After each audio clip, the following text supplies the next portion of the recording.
right, welcome. My name is, let's keep our voices to a minimum. My name is Mikai Brown. I am from Chicago. I'm from Chicago. It is such an honor to be here. And in Chicago, I do a couple of things, one of which I host a radio show called the Urban Business Roundtable.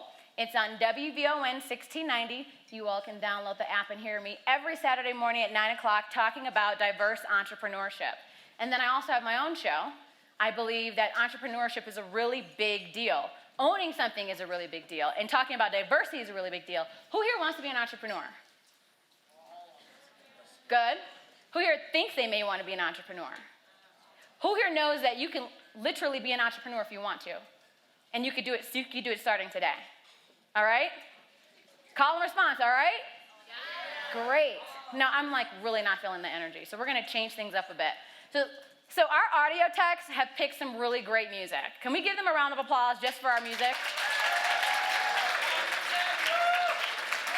All right, so audio techs, you all played a song called Panda like 5 songs ago. Who said boo? What? Okay, first of all, let's do some housekeeping. This is a no shade zone. No shade. Everybody say no shade zone. Let's go. Thank you. So boos are not allowed even if you don't like the music. But understand, there's a reason why I'm going to play this song. Okay? Perfect. So I want my 3 foreign exchange students come up here. Wait for Panda, and I'm going to tell you to play it. Somebody said they were from Cleveland. You're an anomaly. Come up here. Who said they were from Texas? Come up here. Do you know how to do you dance? Okay. Let's see here. I can't call on you because I call on you too much, but you. Oh, so you're not going to have my back? Can you have my back from DC, please? We're supposed to have a strong relationship. All right. Alyssa, come up here then. All right. Who else here loves to dance? I don't dance. Come up here. It doesn't matter. Oh, I spit. Who else here loves to dance? Yeah, in the plaid shirt, come up here. Tap your friend on the shoulder. Come on, both of you all. Come on up. Who over here? I hate this song. Who here likes to dance? Do you like to dance? No? Come on up, in the white shirt, come on up. Perfect. Wait, I need y'all up here. That wasn't a joke. 1, 2, 3, 4. Perfect. All right. The energy is a little too low for me, and I am 30 years old, probably twice the age of everyone in this room, and you all need to get on my level. Y'all need to get on my level. I'm not going to play Get on My Level. Is that a song? It is? Oh, perfect. All right. You all don't know why you're here. Who here knows how to do the dab? Oh, now you want to come up. Now you want to come up. Pink hat, come up here. All right. So we're going to dab to Panda. And then after that, what everyone on stage doesn't know, we're going to dab to Panda. And what everyone on stage doesn't know is that you all are our leaders of today. So you all will have a special job. Yes. All right. So who here is an expert in the dab? Okay. Step up. Okay. Who is here? You're an expert. I need you to come up. Yes. Yes. And then Alyssa, you step up. All right. So Alyssa. Okay. Give me your names. I need a handheld too. I need a handheld. And are you really on stage texting?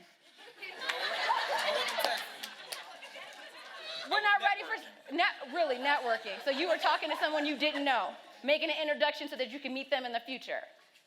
I was connecting 2 other people that are amazing artists, and I'm trying to get something to happen. But is this more important than Aspen Ideas Festival? No. Shit. It was no shade, but I'm just telling the truth. Perfect. Please introduce yourself. Tell us what grade you're in and where you're from. All right. Is this on? It's on, I think. I'm Isaac Dare from SF, and I'm going into college. Yay! This year, actually. What are you studying? Where are you going? Oh, on a UCSB. for economics, I think. So, hi guys, I'm Smagaliso from South Africa. Woo! Woo! And I'm a second year at the African Leadership Academy. Great. Y'all can hear me? Yes? Everybody can hear me? Okay, I'm Alyssa. I'm representing DC, but I'm from Chicago. All right. Well, wait. Give the mic back, and then everyone else introduce themselves.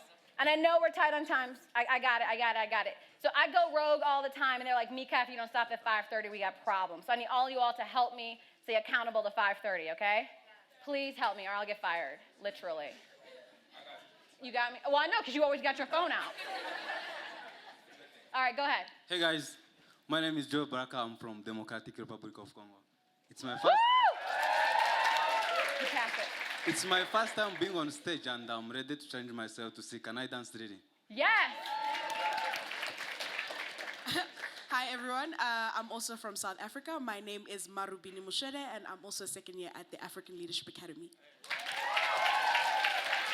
Hi everyone, my name is Andrea Marcelo. I'm from Mozambique, and I'm also a second year student at the Africa Leadership Academy. Hi, my name is Clay, and I'm 19, and I'm taking a break from school. I'm originally from the Philippines, but right now I live in San Francisco. Woo!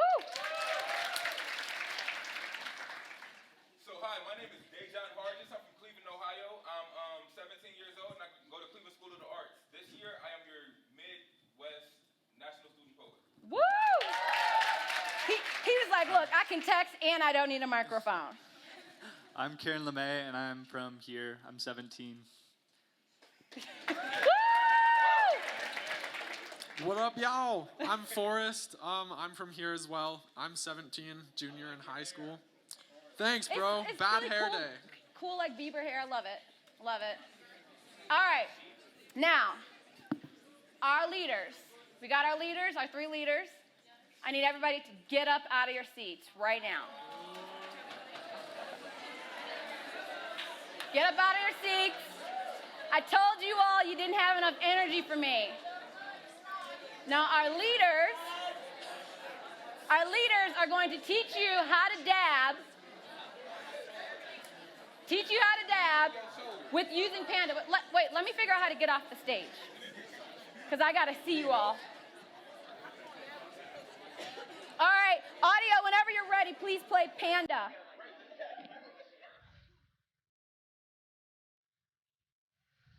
Teach us how to do it. Y'all got to be seen. Dab it. Yeah.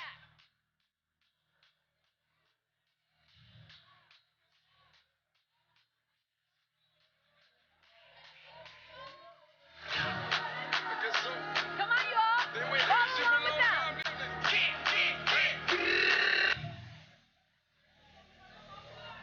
Here it goes. It's about to drop.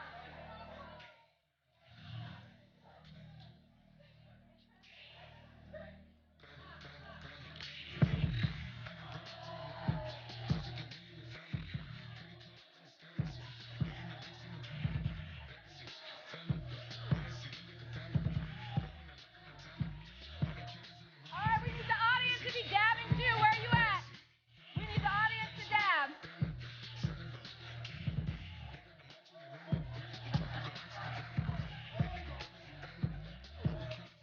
All right.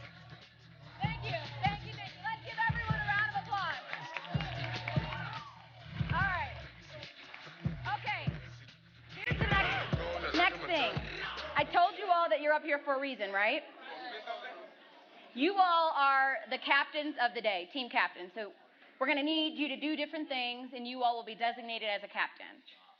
Who knows why we are here today? I think I need a microphone. Whoever's talking, give them the mic. Was that you? It's him in the green shirt. In the green shirt, so you better come correct because you're representing someone who won a challenge. Well, your name, you know how we do it. Name, your grade, where you're from. Okay, great. I'm Dylan. I'm from Chicago. I'm part of the Aspen Challenge. We're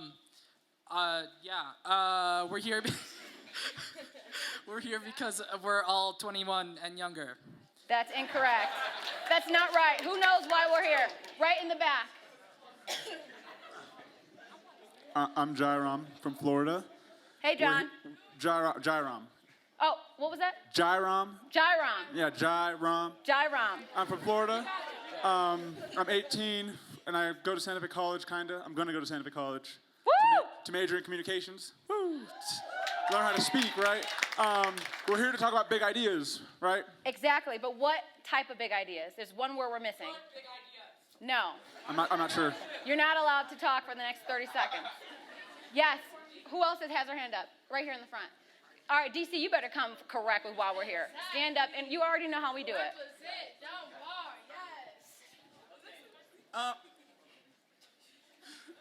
My name is Lori. I'm from Washington, D.C., and I'm with the local fund dealers. It's my team.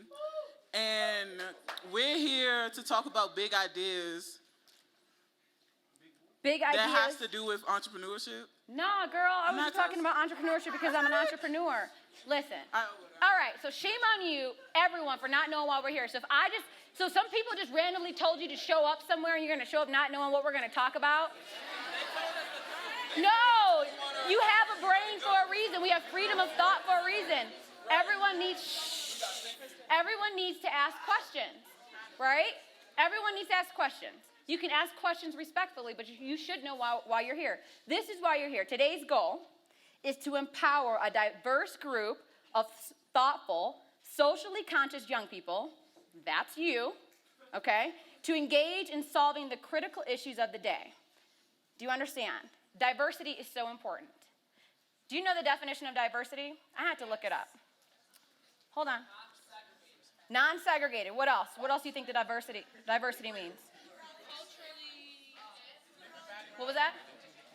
Different backgrounds. What else? All right. So I had to use Wikipedia today, and I wanted to see what they really said diversity was. I know I'm 5 minutes over, but I'm going to cut up on time really quick, so don't shoot me. We're going to have a hard stop. I know I'm 5 minutes. All right. Diversity is, and this is from our good friend Google. Let's give a round of applause for Google. Woo! Because I'm sure Google helps us with everything. Their homework, any question you have. It says diversity is the state of being diverse. Or, thanks, way to go, Google. Or a range of different things. That's what Google said. Here's my definition of diversity. Diversity goes beyond just skin color. It's way different. It goes beyond religion. It goes beyond household income. It goes beyond if you're wearing Tommy Hilfiger and I'm wearing Calvin Klein. I know those are old brands. I don't know what's hot right now. Diversity is being diverse in thought. So everyone here has a different opinion, which is why I was so concerned the fact that you all didn't know why you were here, is to have engaging, diverse conversations beyond your skin color, beyond your gender, beyond your sexual preference, beyond your household income, to solve world problems, because we are all on this planet together, right? So diversity is unity that is complex. That's my definition. Can I get a round of applause? So today, there's a couple housekeeping things. Your phones, please be on silent. There will be times where I want you to use your phone. We want to be very respectful of our speakers. We do have one hashtag that's already rolling. 1 second, let me make sure I get this correct, which is hashtag Aspen Ideas Festival. Bam. But hashtag Aspen Ideas. Sorry, it was different on this. Cool. Look at this, don't listen to me. Okay. Now, I want this forum, since you all know why you're here now, right? Why are we here? Aside from that, why are we here? Diverse. Yes. We have to come up with our own hashtag because we need to trend on Twitter. Our hashtag needs to blow up Aspen, and everybody that wasn't here, I want them to feel bad, right? We want them to have the FOMO effect. What? Are you on your phone again? You told me to. No, I said wait. He was ready, though. Now. He was ready. 1, 2, 3, 4, 5, 6, 7, 8, 9, 10. There are 10 people up there. Did I count that right? All right. What I want you to do is, Joel. Yes. I want you to work with the first 4 rows of students. 1, 2, 3, 4. First 4 rows of students. Your job is to come up with a creative hashtag that all encompasses why we're here today. The winning hashtag will be the hashtag that we'll use. And we have to hurry up because you know I went row, we're dabbing and stuff, and I don't want to get fired. All right, so the first 4 rows, I want you to get up out your seats and come up right here. If you're in the first 4 rows. Okay, and Joel is your team captain. Come up with the unique hashtag. All right, right here. So the last half of the room, I think we need 2 captains per group. So you're assisting Joel. Then you 2 are gonna do the back half. So the back half of the room, please stand up and move to the back of the room. Everyone, like back half, y'all hear what I'm saying? Thank you. Move to the back of the room. You 2 are the team captains of that, and come up with something creative. All right, 2, 4, okay, perfect. I'm gonna stop here because the middle's complicated. I'm gonna go to you 2. All right, well, actually. Oh, okay, Okay, let me think this through. This whole entire section, stand up and come up here. These are your 2 team captains. Come up with a unique hashtag. This whole entire section, go ahead. I sure am. All right, here it is. David gonna get split. Here's the middle. Do you see this? The middle. Do y'all hear me? Hey. Is the microphone on?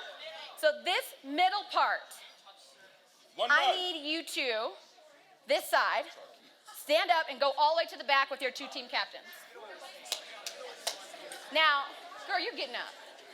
This part, I want you to stand up and come up here with your 2 team captains. You guys can all right, we literally have 2 minutes to get this done. All right, what's yours? Oh, I need a microphone. Yeah, we need Well, forget it. Go ahead. What's yours? Hey, I need a microphone. No, I'll say it. Okay. Hashtag. Diverse teens. Hashtag diverse teens. Hashtag diverse teens. What is? No, you should. All right. What's your hashtag? Hashtag, excuse me. Okay, all right. Hashtag diversity. Diversity. Liddy, Okay. liddy, liddy. Shut up. This is a no shade zone. Did you all forget the rules? Okay. So for us, we decided to choose hashtag creative unity. Creative unity. All right. Hashtag diversify Aspen, but capitalize the Y and the A to represent young adult. I don't know who said that. I don't remember. Raise your hand. That's dope. That's That dope. person right there. No, hey. No, that wasn't you. Sit Sit down. down. That wasn't you. Yeah. It wasn't you. All right. Take credit for Take credit for people's ideas. All right. Shh. I got 30 seconds to get off this Ours stage. is pretty cliche, but it's hashtag we are the future. Great job. Basic. All right, so what was yours again? Diversify Aspen, capital Y. Diversify Aspen, and then diversity. All right, diversify Aspen 1. Don't forget to capitalize the A and the Y for young adults. All right, go sit down. Diversify Aspen. We're going to capitalize the Y and the A so it stands for young adults. I should probably put this handheld down. All right, run to your seats. So remember to use diversify Aspen and hashtag Aspen ideas. Are we clear? Well, you know what? You're going to be my favorite this whole entire time. I'm so excited to spend all day with you. I have the pleasure of introducing someone who is going to introduce someone else who isn't that so funny as I pull this up? You guys have me all jacked up with this hashtag thing. Okay. 1 second. All right. We have someone here that's really great. We have 2 people. Everybody here is great. Give a round of applause for everybody here that's great. All y'all are great. So there's one individual that is one of the main reasons why we're here, outside of all of the contributors. His name is Raj Vinakota. He is the Executive Vice President of Youth Engagement Division at the Aspen Institute, which is a new venture focusing on youth leadership, development, civic engagement, and social justice. Previously, he was the CEO and founded the first boarding school in Chicago, which is really cool. But this is what I like about Raj. He is a graduate from Princeton. Let's give him a round of applause as he comes out. Good afternoon, everyone. Come on, we can do better than that. Good afternoon, everyone. That's better? Okay. I'm really excited to be here today. You're going to have a great lineup of people who are both experienced themselves because they're working with young adults and youth. They themselves are young adults and youth. Others who want to interact with you and be able to give you the opportunity to ask them questions. And so today's first guest is that kind of person. Because sometimes the distance between a governor of a state and young people can seem daunting. And you wonder, do they even care about us? Do they even know what we think? Do they even worry about the same issues that we worry about? And so I'm really glad that today we're going to have the governor from Colorado, who was a geologist, owner of the biggest brew pub in Colorado, then mayor of Denver, and now the 42nd governor of the state of Colorado. Please welcome Governor Hickenlooper.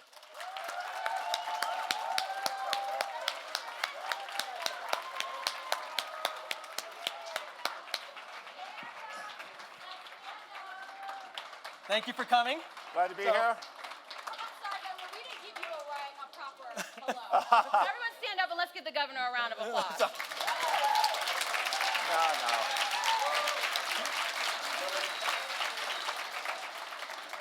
Now they're going to be really hard on me because now they feel that I made them stand up. That wasn't me. Okay, so they'll still be hard on you. Yeah, I suspect. So let me begin this, Mr. Governor. We talk about issues. You have to deal with a whole set of issues. You have to focus on young people and youth as well, and I hope you spend a lot of time on that. Tell me about how you think about young people, especially in regards to getting into college, cost of college, and some of the challenges that are faced around that.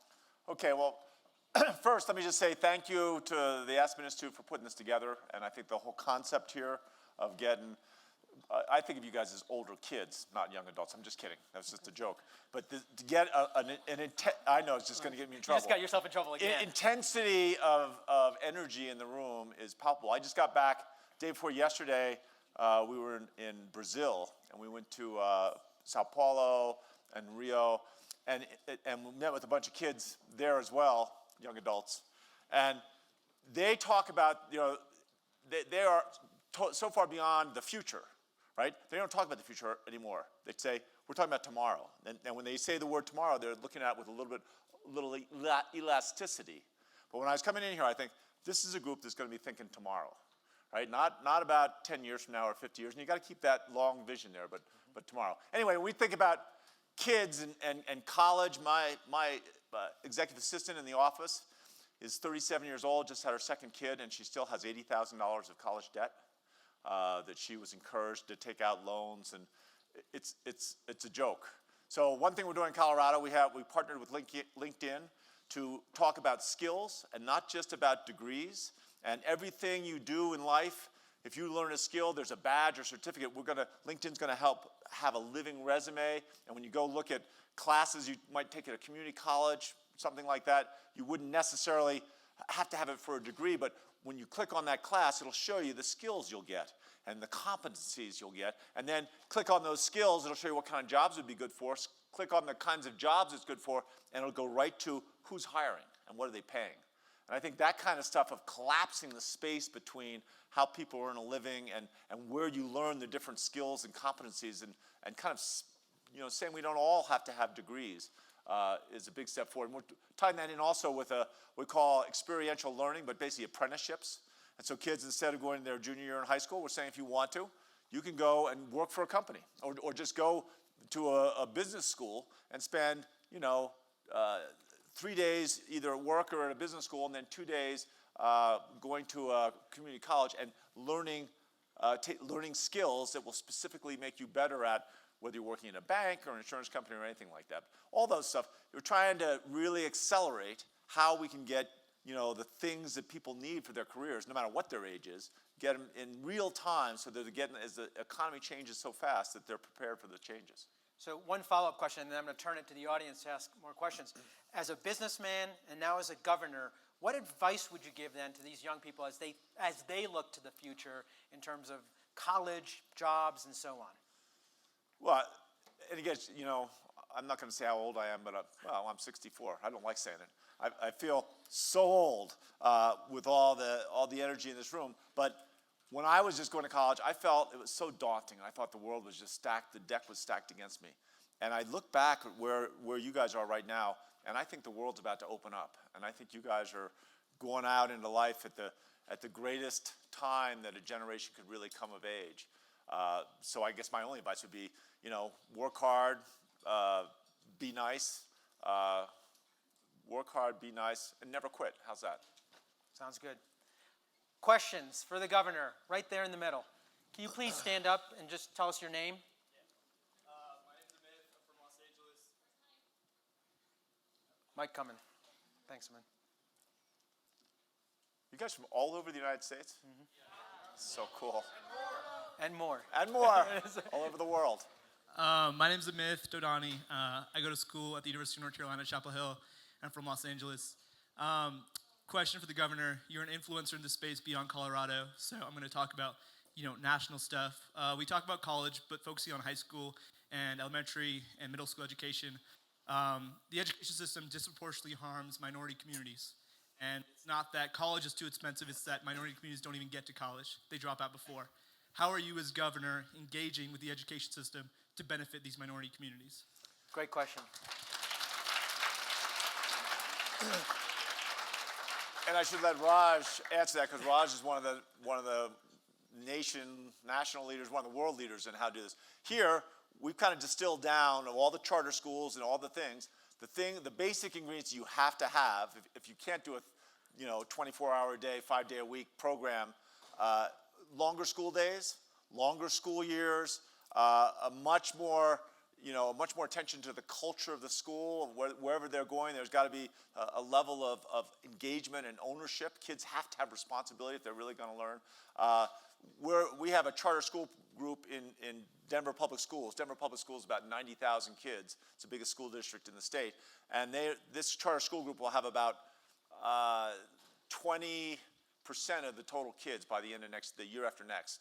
And they are achieving and taking kids from, they're 65% free and reduced lunch, kids, great diversity of their kids, and they are taking, 85% of the kids are graduating from high school that enter, some are middle school, so they're entering at 6th grade, but even the ones in high school, high graduation rates, and then they're going to college.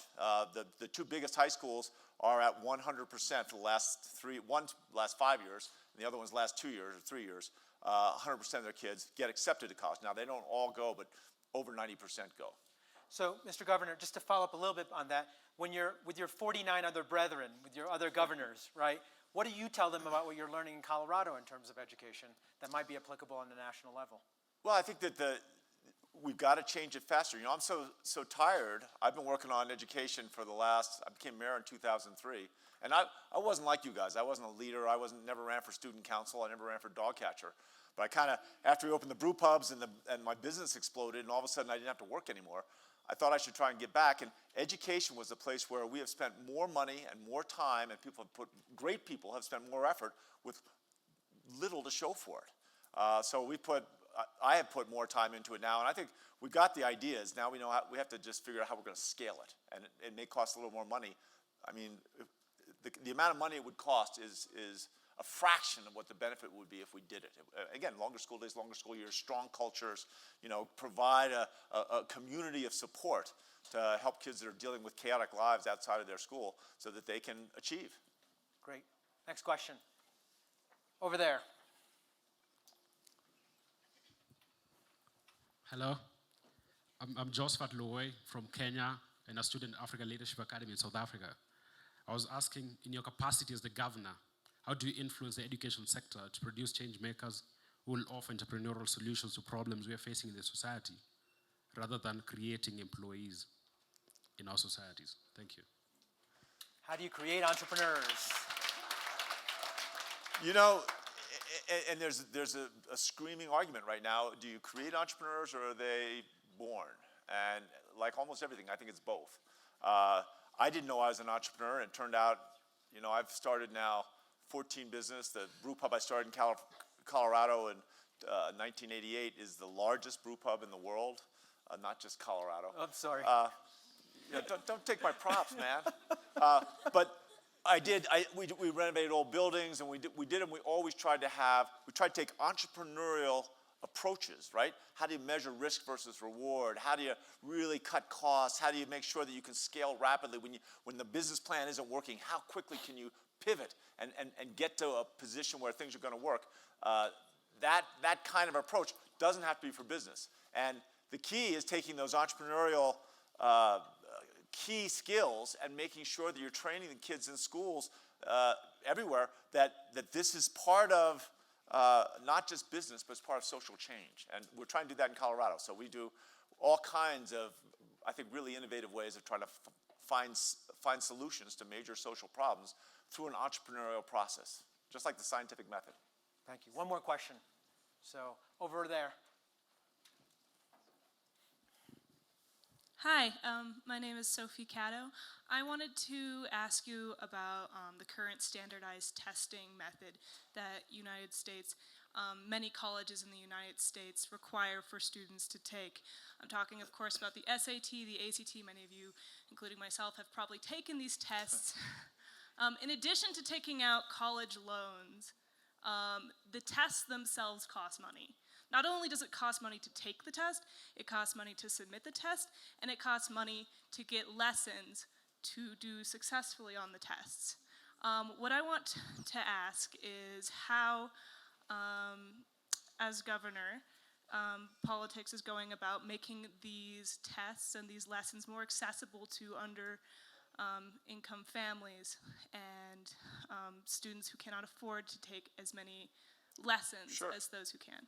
Okay, and that's a great question. And college boards, which are the SAT guys, they've heard this and they are revolutionizing, and we're going to be one of their test states. But just like we have free and reduced lunch, we will be able to go to every single kid in the state of Colorado. It might take us a year to get there, but if they want to take SATs, they'll take them for free. Right? That's the first thing. And then the second thing is they partnered in terms of doing the tutorials to prepare for them. Because, again, taking tutorials to get ready for the SATs, clearly the kids that do that do better. So they've been working with Khan Academy and Sal Khan. How many of you guys know who the Khan Academy is? Yeah, right. Give them a shout out. Sal Khan, one of the greatest people, one of the great human beings on this planet. And so they've been partnering with the College Board. The College Board's giving them all the information, all the questions, all the answers, everything.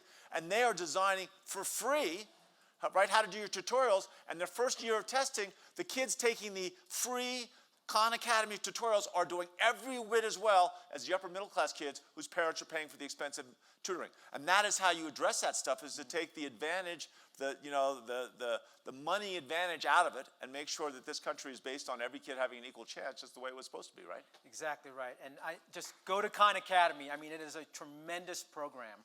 So I want to thank the founder of the largest brew pub in all of the United States. And Governor, thank you very much for your time. Appreciate it. You guys have a great day.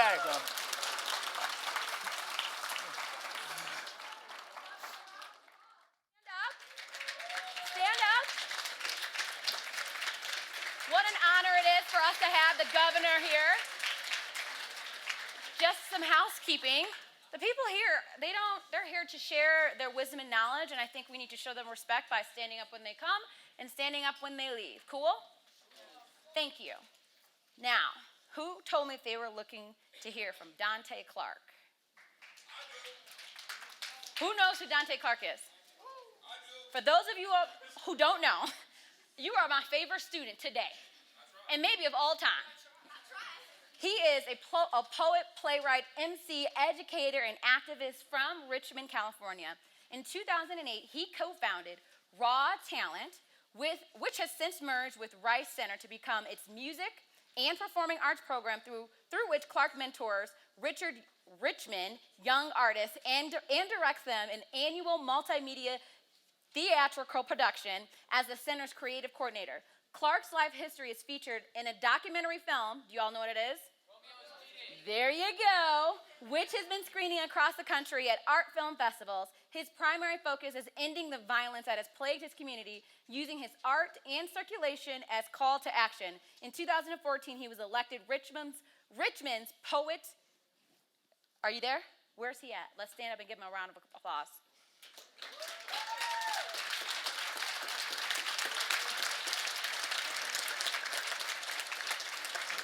You all can do better than this.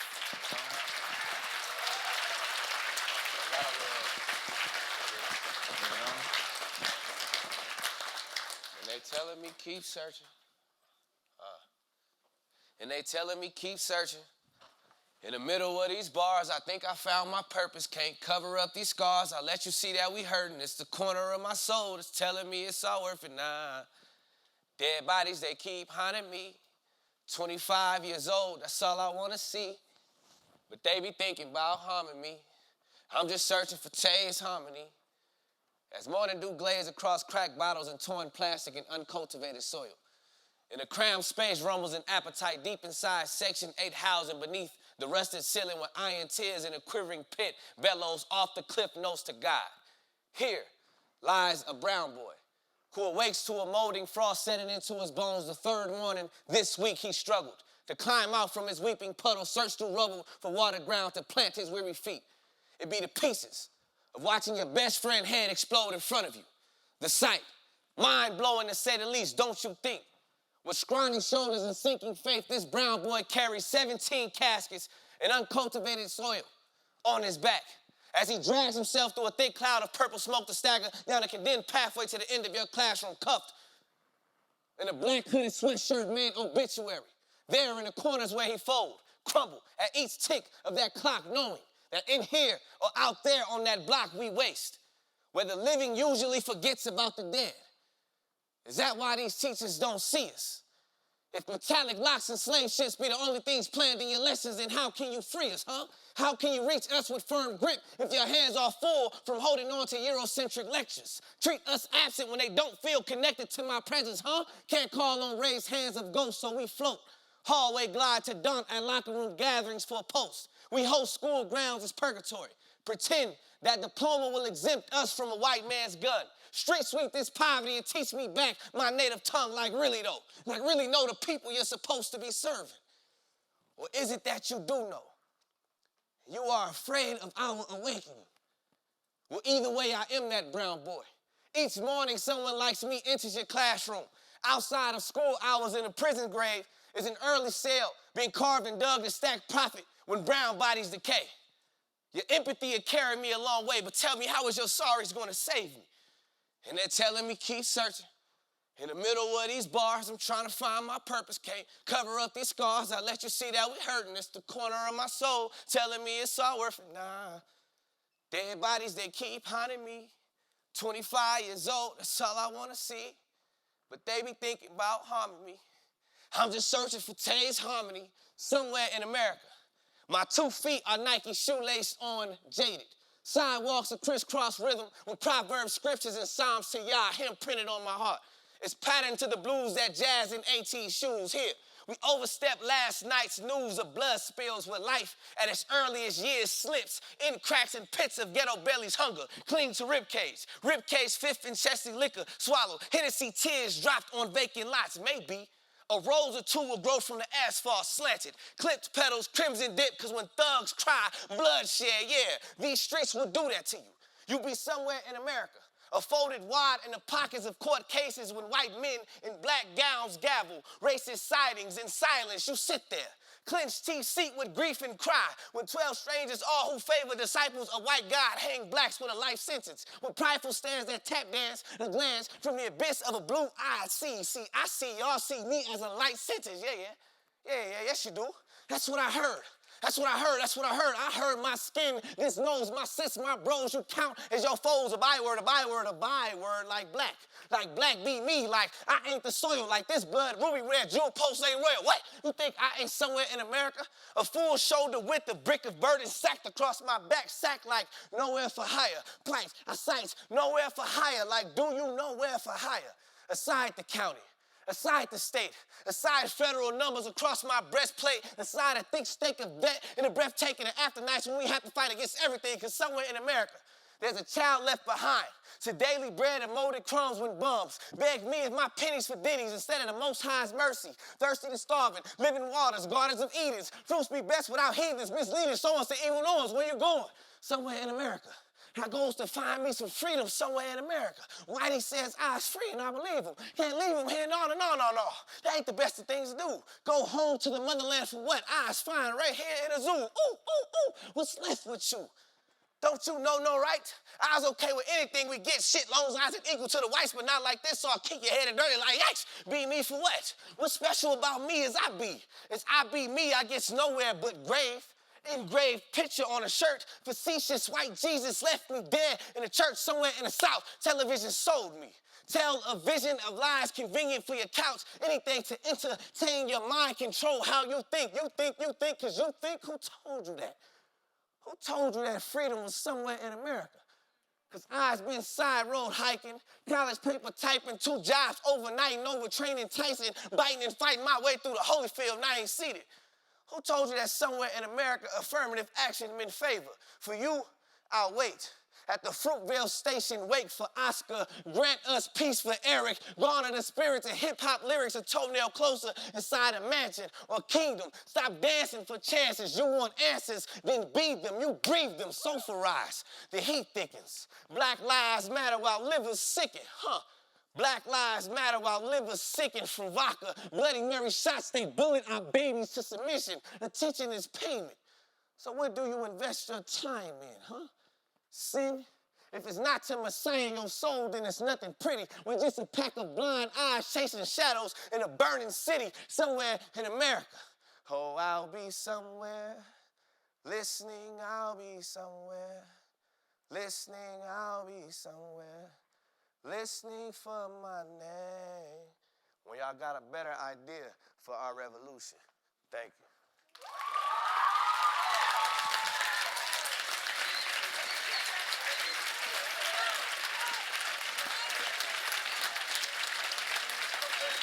How powerful was that? Now, can I get that response with everyone that comes up here? No shade zone, no shade zone. All right, our next guest, Neil Katyal, is the Saunders Professional at Georgetown University. Here's the deal. He is the youngest. He is one of the youngest professors to receive tenure and a chaired professorship at Georgetown University.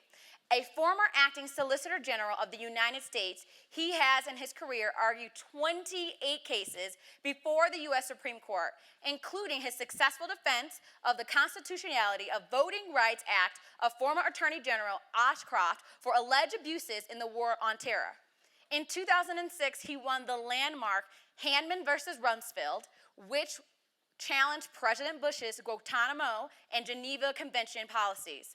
Let's give him a round of applause as he comes up. Absolutely. Thank you so much. It's great. It's great to be here with all of you. I think they put the boring lawyer guy right after that. Mix it up a little bit. So the topic that I'm supposed to talk about is the Supreme Court and how it impacts you. And that's actually something that I think our nation's founders couldn't have envisioned, the idea the Supreme Court would impact you. Y'all, no, they thought of the Supreme Court as actually not that important. If the Federalist Papers, Alexander Hamilton, yes, that Hamilton from the songs and so on, that guy, he wrote a paper that said that the judiciary, the Supreme Court, was the least dangerous branch, that it wasn't going to be something that important because it had no force or power or will of its own, and it wasn't going to be deciding important stuff. So they said, however, when they did decide stuff, they needed to give them life tenure. They needed to give them job protection.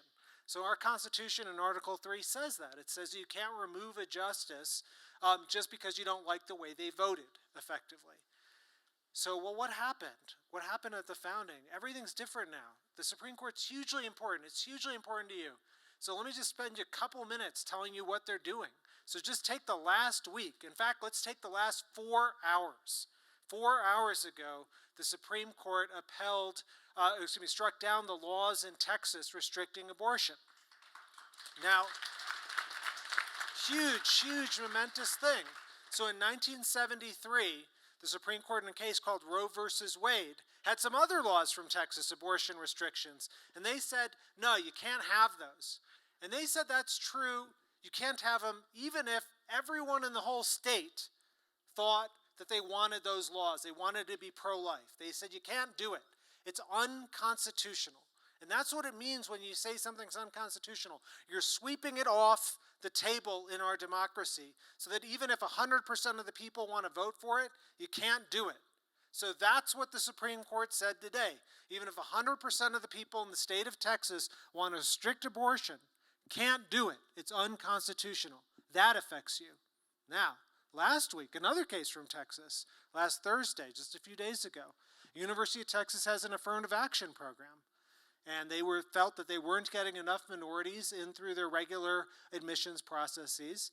And for years, the Republicans have been putting nominees on the U.S. Supreme Court that said that they were anti-affirmative action. Supreme Court, by an unusual 4-3 decision, said no, University of Texas can do that, made affirmative action safe for universities across this country.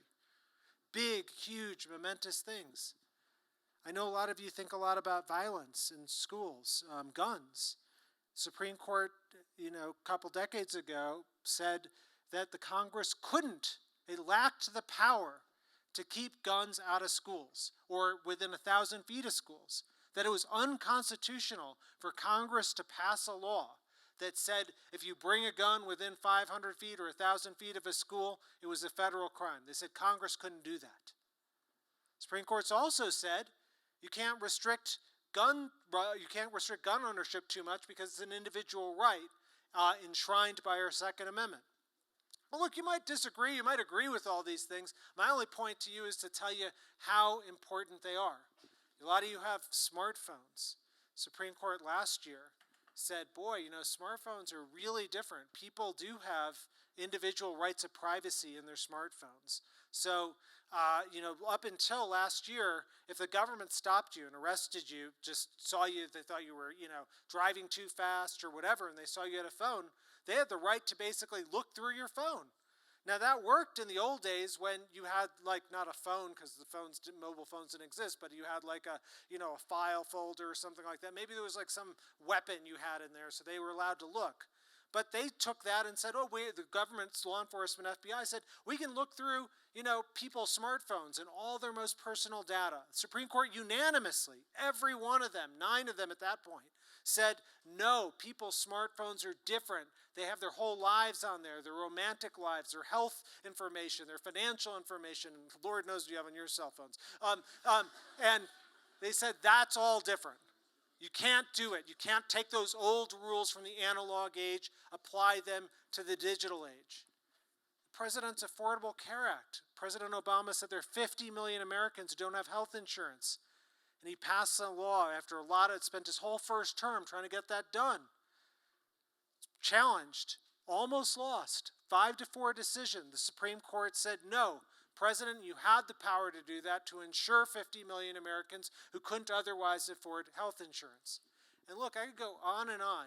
The presidential election of 2000 probably decided in some ways, people think by the Supreme Court, siding with Bush over Gore in that hanging Chads controversy you might remember in the back reaches of your mind from when you were little.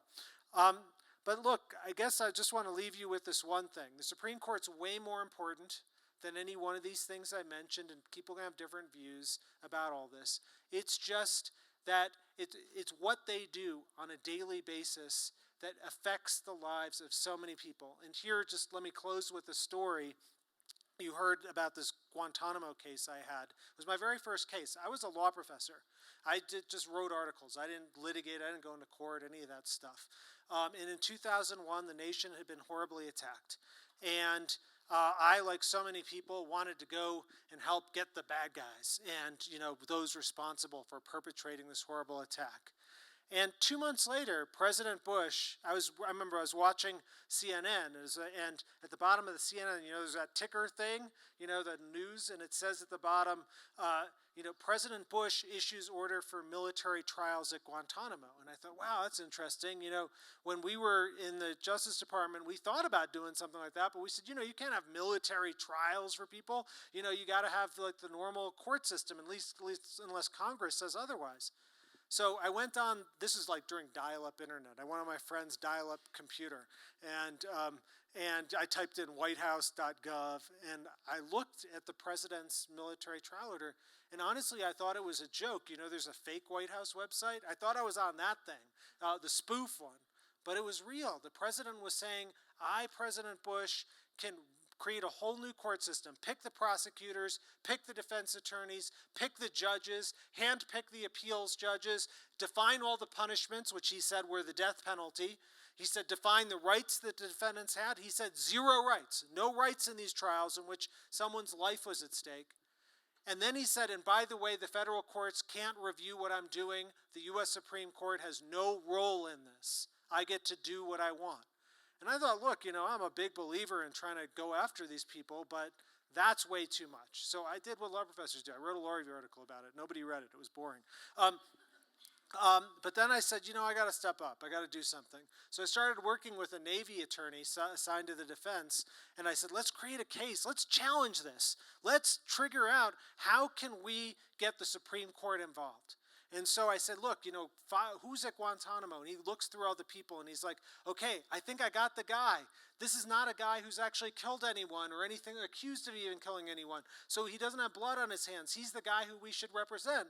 And I said, okay. He said, but there's some bad news. I said, what's that? He said, well, he drove for a bad guy. I said, who's the bad guy? He said, Osama bin Laden. And I said, that's going to be tough. But I said, you know what? Let's do it. And so we did it. And we brought the case to the United States Supreme Court. And 10 years ago, yesterday, the Supreme Court ruled in favor of bin Laden's driver over President Bush. And I remember sitting in the courtroom, and I remember thinking to myself, you know, boy, it's a really long opinion. It's 173 pages. And we knew the media firestorm on the steps of the Supreme Court was huge. There were thousands of reporters and people. And we went out there into the media firestorm, and they were all, media's all like, what does it mean? What does the decision say? What does it mean? And here's what I told them on the steps. I said, you know, because I hadn't read the decision, I just listened to some part of it, but it was way too long, and we had to get out on the steps. I said, you know, what this decision means is this. It means that the one man, the lowest man in our society, the lowest of the low, accused of driving the worst man ever, can bring a case not just against anyone, but the highest official in our land, the President of the United States, the most powerful man in the world. And he can bring his case not just in like some traffic court or something like that.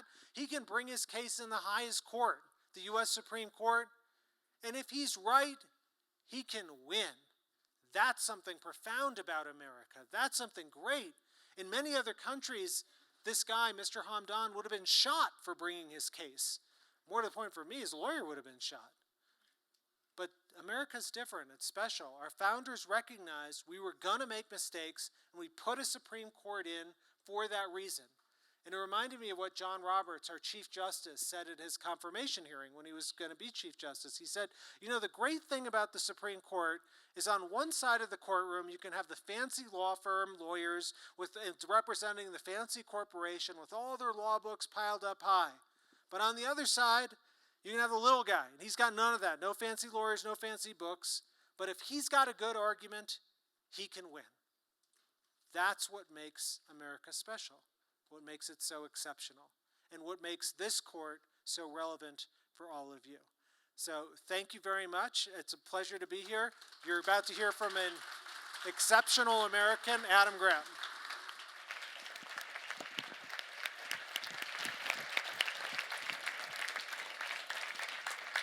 Did you want to do Q&A? Did you want to do Q&A? Okay, perfect. All right, we're going to do a little Q&A. Are y'all ready for some questions? This guy is awesome. Do you hear his experience? I think we all need to be connected with him. Can I be connected with you? Yeah, everyone should be asking to be connected. So who has some questions? I'll call on you otherwise. That's a law school stuff. Yes, right here.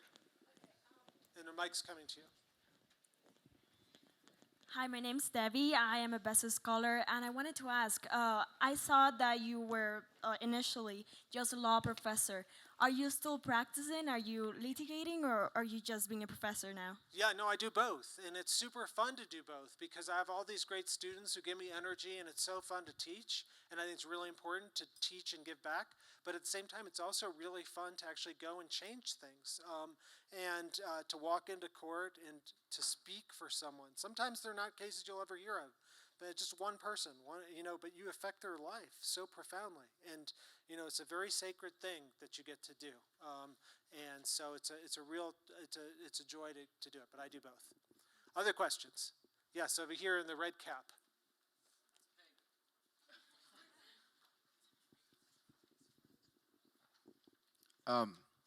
As everyone probably knows, Republicans in Congress have decided not to even review President Obama's nominee for Supreme Court. Do you think now that's kind of backfired, since a lot of these liberal court decisions have happened in a 4v4 court, and that's kind of backfired on Republicans in Congress? It's a great question. So Merrick Garland was nominated to the U.S. Supreme Court because on February 13th, I was actually here teaching Aspen Teen Socrates. In the middle of the class, we got the sad news that Justice Scalia had passed away.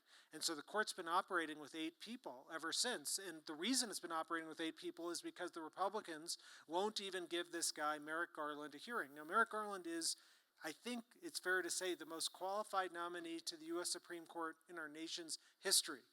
I mean, it's hard to do that, but this guy is really that good and that solid. And I think as the president has said, look, let's give the guy a vote. You want to vote him down? Fine, but give the guy a vote. The Republicans are saying, and your question was, has the Republican strategy backfired? I don't think so, because Republicans are saying, look, this is a lifetime appointment. Remember what I said about Article 3, life tenure. So these people are on for 30, 40 years. And so they're thinking, well, maybe we will win in November. They're feeling a little less confident every day. But maybe we'll win in November, and maybe we'll get to fill that seat. Okay. Another question. Yes, in the front over here. My name is Veronica. I'm a freshman in high school. I'm going to forget it. I always do. It's okay. I do too. It's okay. So President Obama sort of recently just did an executive order with gun issues. What is the biggest thing you've noticed as a professor and as you work? What's the biggest, I don't know what the right word is, difference you've seen in people with the way that he made the executive order there? Yeah, so it's a great question. So basically there's a whole debate now. Do presidents do too much on their own, or do they have to go to Congress? And that's what I was saying about the Guantanamo thing for President Bush. I criticized President Bush for doing too much on his own without getting approval by Congress, that separation of powers idea that you've all studied in American history. And now President Obama is being criticized, particularly on immigration, but also on guns, for doing too much, not getting Congress's approval. And the U.S. Supreme Court, and this goes tying the two questions together, the U.S. Supreme Court heard the most important case on immigration in our lifetimes, and my lifetime's longer than yours. And it was about basically, can the president keep 4.3 million Americans in this country, 4.3 million individuals in this country who are here illegally, but who've done lots and lots of things right in order to try and get legal status? Or does he have to try and deport them all immediately? The Supreme Court decided not to answer the question, really, in a tied 4-4 vote last week. So now these 4.3 million people, they don't know whether they have to go or whether they have to stay. So when you talk about deadlock in Washington, those are the stakes if you don't get a ninth justice. It's a very, very sad thing. Okay, question in the back with the red. She's had her hand up for a long time. And this might be it, I think. Thank you. My name's Chriselle Bryce, and I'm a student at Texas Christian University. So within the few years, we're set to see several more seats, it looks like, open up on the Supreme Court. And considering how important that is, what can we as young people do, if anything, to ensure that those who are chosen to represent us are really the right people? Is there anything we can do, and how do we go about acting? I so love that question, because unlike when you're thinking about a vote for the presidency, which is a 4-year term, and y'all won't be necessarily, not all of you will even be 18 by then, but 4 years from now, but this is something that actually is going to affect you for decades. who gets on the Supreme Court. This is truly about your life. So what do you have to do? I think that you do have to tell the story about what the court's doing, because so many people think this is boring. I try and explain this to my mom and she gets bored, but it's really crucial stuff. I mean, just think about the fact that most of you are now going to schools in which people look differently than you. That didn't happen by accident. That happened because the U.S. Supreme Court in Brown versus Board of Education said so. All this stuff, when we talk about privacy or freedom of speech or our individual rights, this is all because of the Supreme Court. So yes, get involved, tell the story, get out there, watch this stuff develop. And yes, I think it'd be great to have a youth movement that said, look, give the guy a vote. Give Merrick Garland a vote, because this is our life. And a lot of those people who are voting for the deadlock, they're not, unfortunately, going to be around the way it's going to be for all of you. So please do. All right. Thank you so much. Thank you. All right, let's stand up. Let's give him a round of applause. Are you all ready for our next presenter? That was a question. Typically questions. Are you all ready for the next presenter? Do we still have our same energy level? I thought this was a no shade zone. Well, then you need to get up and do some jumping jacks. Now, last time we did a push-up contest. Who did it? Was that you? You changed spots. So you're trying to act like you, okay, I see you. Are y'all ready? Are you excited about our next guest? Our next guest is really kind of famous. So, good question. Charles Duhigg is a reporter for the New York Times and senior editor of Live Journalism. He is the author of The Power of Habit, which spent over 2 years on the New York Times bestseller list, and Smarter, Faster, Better, The Secrets of Productivity in Life and Business. I need to own both of those books. Shame on me for not having them. Duhigg frequently contributes on This American Life NPR, the Colbert... Are we talking? And I know the Aspen Challenge winners aren't interrupting my thing. What happened to our no shade code of conduct? Was somebody behind me? No, I think I can hear y'all. Let me continue. Because this guy is pretty awesome and you probably want to know him, all right? Now, here's the deal. His 2 books are freaking awesome, but he has won the 2013 Pulitzer Prize for Explanatory Journalism for a series. A Pulitzer is a big deal. It's like getting a Grammy in journalism. Let's give him a round of applause as he comes up. Absolutely. Hi, guys. So it is really nice to be here. Thank you so much for inviting me and Adam, who I'm about to introduce, to come join you today. How has it been so far? Have you guys having a good time? Yeah? Yeah, pretty interesting. Who's learned something kind of good? Anyway, that's not bad. Who's learned something great, like something you think is life-changing? Hey, that's pretty good. Well, let me introduce. I think I'm a little bit biased here. I think this will be life-changing. Let me introduce Adam Grant. Now, Adam is a professor of psychology at the University of Pennsylvania. He's also the author of 2 books, Give and Take and Originals, both of which were huge bestsellers. He's also a fantastic guy. And we're going to talk a little bit because Adam thinks a lot about how people should make choices when they're big choices. Help me in welcoming Adam onto the stage. Adam? Hey.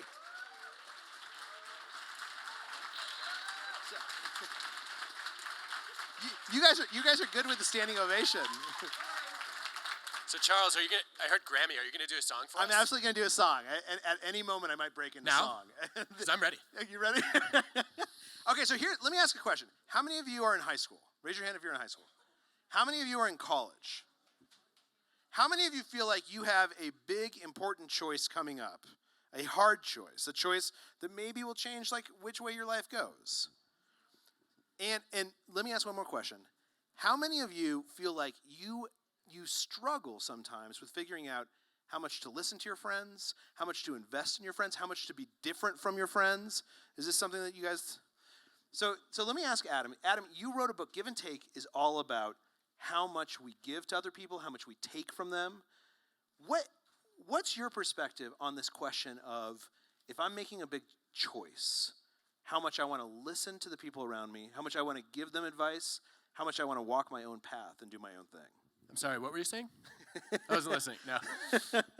I think that, so it's really interesting. There's all this research on whether you're a maximizer or a satisficer. So let's bring this to life a little bit.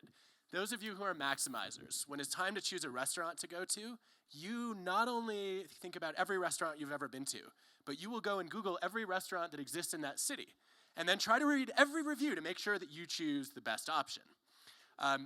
Other maximizer habits include loving lists of things like the top 10 greatest moments of my life, and believing that if you are going to be in a relationship, you should try on a lot before you find the right fit. Satisficers are much more likely to say, instead of the best, I look for good enough. And I just have a standard, and then once I meet that, I'm kind of happy. And what's so interesting about this is maximizers in general, when they make decisions, they do better, but they feel worse. So they end up with better choices, but they're constantly thinking like, oh, if I had just ordered the soup instead of the salad, everything would have been different. And that makes their lives really hard. And I'm guessing that a lot of people in the room are maximizers, and I think that maximizers benefit more from advice than satisficers do. That's very, so how many of you think you're maximizers? Raise your hand. How many of you think you're satisficers? Now, you can be both, by the way, right? Oh, can you? Yeah. So some of you maximize in really important decisions, but not in the less important ones. That's really common, but most of us have a preference. So let me ask, Adam, so you did your undergrad at? Harvard. Harvard. Okay. Who's going to Harvard? Anyone going to Harvard? I think a number of you are. You're just not aware of it yet. So when you were in high school, and was it a tough decision to decide between Harvard and another place? Were you how did? So I grew up in Michigan. I was convinced that I was going to go to Michigan, and I rooted for the Wolverines since I was 5.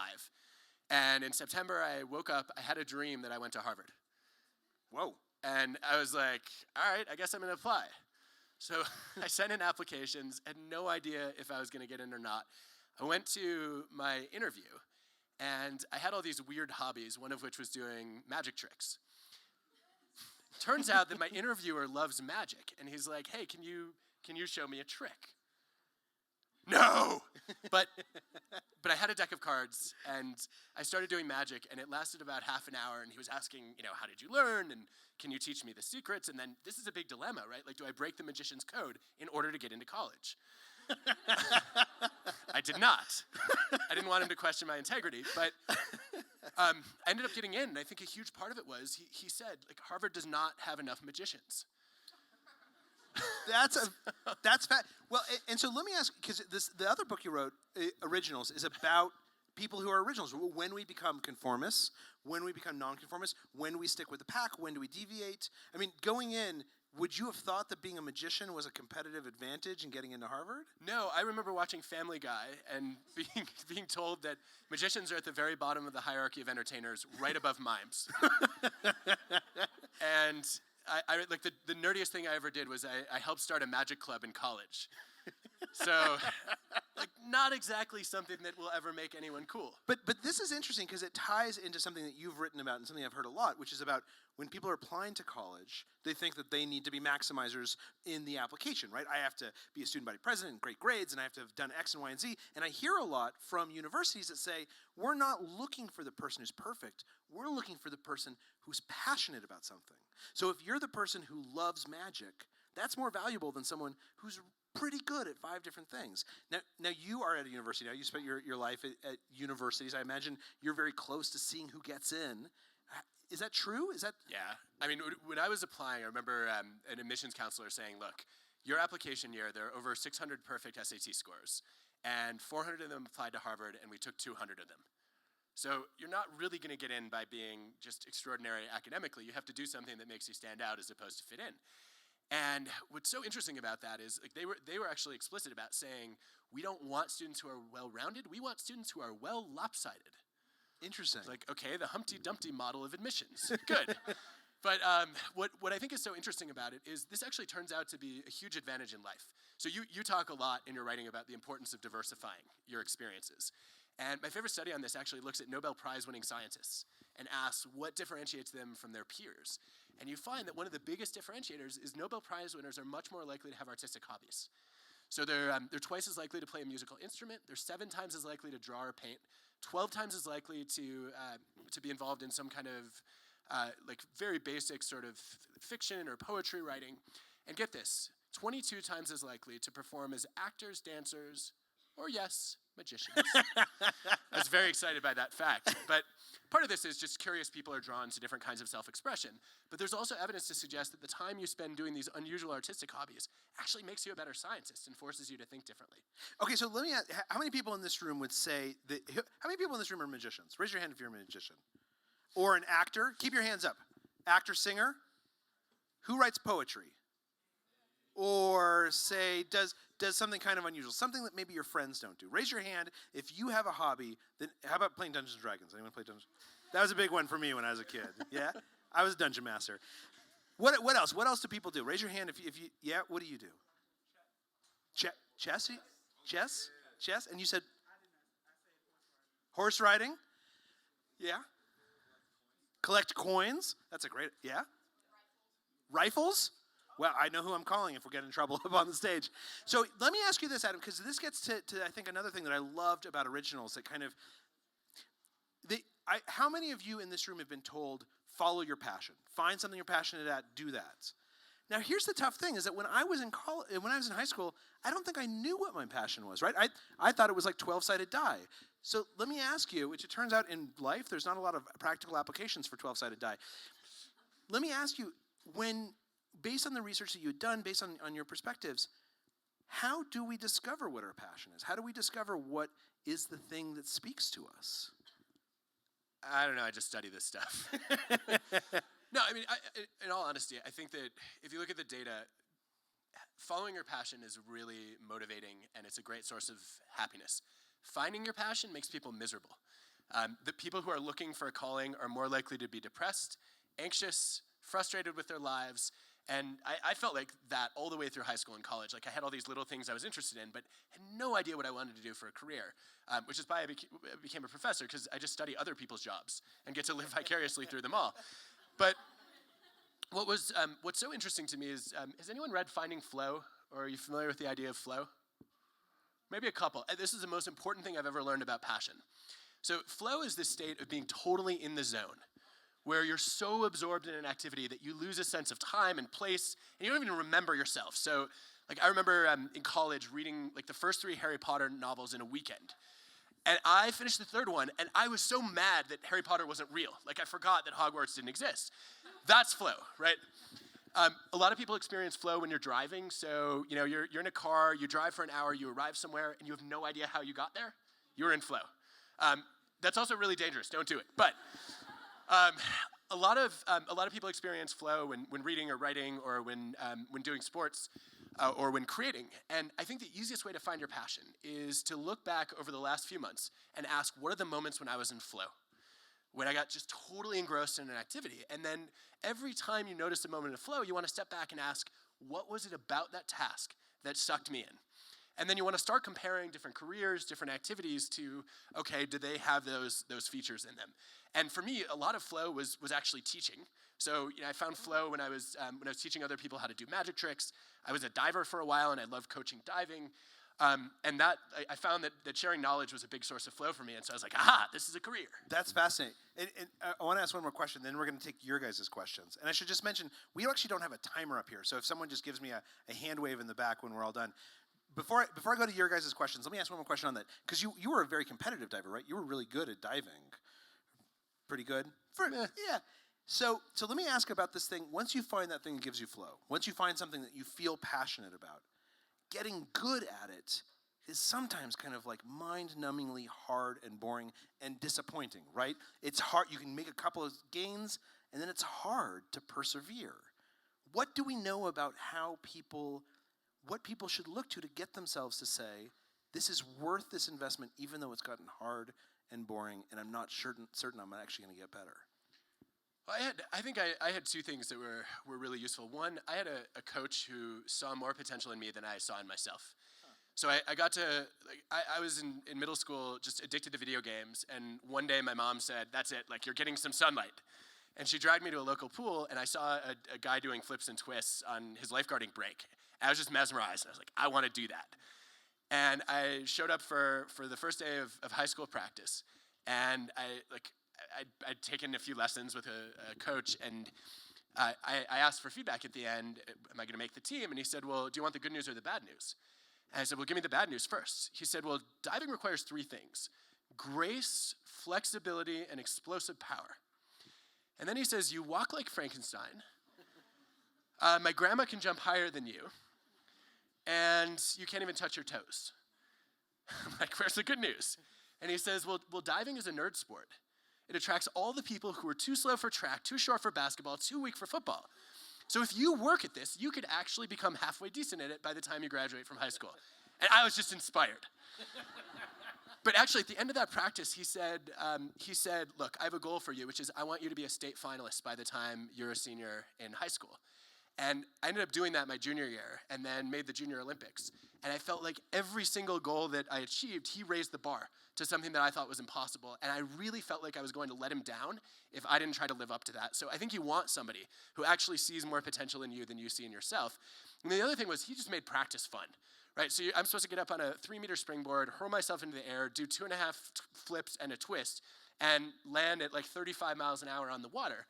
And we played all sorts of games to try to make that less painful. The best one was we played a game called Jump or Dive, where you jump up in the air and you're at the top of your arc. Somebody yells out either jump or dive, which mostly ends up just being like a belly flop. But as you crash over and over again, you get used to the pain, and then the hard stuff is a little more fun. It sounds like a blast. Well, let's go to some questions. Who's got questions for Adam? Yeah, back here. Or Charles. Oh, good. They're bringing you guys microphones. I'm Damon. I go to Grand Valley, and I'm a junior. I was just wondering, after doing like diving and magic tricks, what got you into teaching? I think that most of what happened was I wanted to do a job where I could have a meaningful impact on other people's lives. I thought the best part of work is that you could come up with a product or a service that would help somebody else. And I was trying to align that with things that I was actually interested in and good at, and I had no idea for the first 3 years of college. And then I took a couple classes that I just found fascinating and inspiring. And I started to realize that the people who had the most impact on my life other than my parents were actually my professors. And I was like, wow, if I could pay some of that forward, it would be very, very meaningful. And I had one professor in particular, Brian Little, who would stand up, and it was like Robin Williams was teaching half our class, and Albert Einstein was teaching the other half. And you'd just be laughing hysterically, but also learning these great insights about personality psychology. And I walked away literally seeing myself and my friends in a completely different way. And I really wanted to try to pay that forward. And I then had another professor who always wanted to be either a basketball player, an orchestra conductor, an intelligence agent, or a pilot. And so he spent 5 years each studying people who did those jobs. And I'm like, wait, I get to teach these classes, and then I can go study anyone and try to help them work more effectively? That sounds pretty interesting. So if I don't like my job, it's my own fault. Yeah, over here.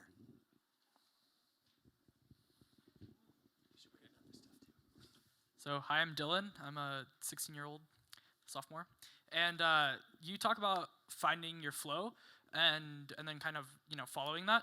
And I was wondering, there's a difference between being good at something and like finding your flow and then being able to make a living out of it. So I was wondering how you were able to, find your flow and then extend that into making your own living. So Charles, you're a journalist, which is normally a recipe for starving. Do you have any thoughts? It's a good question. So I'll tell you how I did it. I was at Harvard Business School, and I was trying to decide whether to go into private equity or journalism. And I spent a summer doing private equity. And does anyone here know what private equity is? Okay, a couple of you. It's basically a way to build a machine that just gives you money. Maybe it doesn't do anything great for the rest of the world, but it just makes you money. It makes you rich. And I spent a summer doing it, and I would go in, and my job was to build these Excel spreadsheets, and I would turn on This American Life. How many of you guys listen to This American Life? A couple of you. And it was the best part of my day. So much so that I had to ration. I could only listen to 2 every single day. And at the end of that summer, I thought, I got to become a journalist. This is so much more interesting. So I decided to become a journalist my second year in business school. I was the lowest earning member of my class for the next 6 years. And you know what? Like, the thing is, it just kind of works out. And tell me, Adam, if you agree with this. There's something weird that when you find work that you actually enjoy, you kind of do it all the time and you get so good at it that someone pays you. And if it's a job you don't really enjoy that much, you stop thinking about it and you don't get that great. Is that true? Yeah, the only thing that I would add to that is to say that I don't think you always have to go for, like Charles could have spent a few years in private equity and then said, all right, I'm going to start writing journalism on the side. There's a study of entrepreneurs recently looking at whether you basically decide to go all in or you keep a day job that will pay the bills and then you kind of tinker with starting a company as a hobby. And that second group is actually 33% less likely to fail than the first. Because they don't put all their eggs in one basket. They get to test out their ideas and figure out if their business is viable. And I don't think there's anything wrong with saying, look, I'm going to choose a job that's going to support, me, my family, pay back my student loans, and then make sure that it's not one that requires 100 hours a week so I have time to work on these other things that I find flow in. And if you run enough of those experiments, your odds are much better that one of these things is going to take off. And I think you can actually play it safe rather than taking a risk, which worked out beautifully for you, but I never would have had the courage to do it. Well, I think we're out of time, guys. I totally apologize. But we would love, if you have questions we didn't get to, I know a couple of you raised your hand. My email address is charles@charlesduhigg.com. Send me any questions you want. I promise I will reply. And I am way more original than Charles, so mine is adam@adamgrant.net. Thank you, guys. Thank you, Adam, for joining us. Let's stand up and give them a round of applause. Thank you. Thank you. Thank you. You all can do better than that. I have a surprise. I have a surprise for you. You look so familiar. Do people say you look like someone off of like a movie? No? I'm going to Google the movie. You look just like an actress, somebody that I don't know, but I would have thought you were her. I have a surprise. Who wants to know the surprise?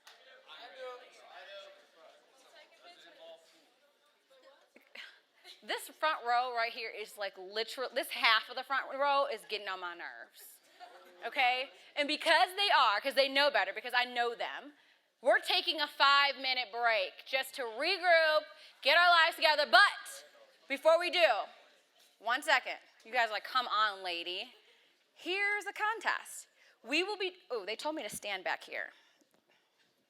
Am I in better positioning for the lighting? Thank you. Sometimes I have a hard time following instructions, but it's really important to follow instructions. We're doing a photo contest. Now, the Aspen Institute has over 60,000 followers. Who wants to gain some new followers today? Oh, come on, y'all don't care about how many followers you have? Like, this is a no shade zone. All right, we can be all open and now. I care about my followers. All right, so do you want to know how they can help you? Because who said why? Why are they helping me? Oh, my favorite student. I do love you. So here's the deal. Let me get a good example. Celebrities that you see reposting about products, they make money. Bloggers, they make money because they have a following. You can make money right now because you're just cool, you're a young adult, and you're actually here. That means you're unique. With the right amount of followings, you could just be making money while going to school. So now, are you sold? Great, I'm glad your phone is out because it's been out the whole entire time. Now, what we're gonna do is we're gonna choose the best photos, which will be retweeted, refollowed with the 60K. You have to use the hashtag AspenIdeas, and you have to use our famous hashtag, which is with the capital Y and capital A. What is it again? That is a really great hashtag. So we're breaking for 5 minutes. Take your pictures, and it's all about social change. It's all about diversity, so make it unique. 5 minutes, and we're back here. All right. Who is excited about our next guest? I'm really excited about her because you've all seen her on television. So Alex Wagner is a senior editor at The Atlantic. Previously, she hosted MSNBC's Emmy-nominated Now with Alex Wagner and was a frequent guest on The Last Word with Lawrence O'Donnell. Wagner's publishing career also includes working as a reporter with the Huffington Post, as a White House correspondent for Politics Daily. Hello, like this is a big deal. Like you guys should be like rumbling your applause right now, okay? Hold on, but wait, there's more. There's more. This woman is freaking phenomenal. From 2007 to 2009, she was the executive director of Not on Our Watch, an advocacy and grant-making nonprofit. Early in her career, she was the cultural correspondent for the Think Tank Center for American Progress. That just means she's freaking awesome. Let's stand up and give her a round of applause.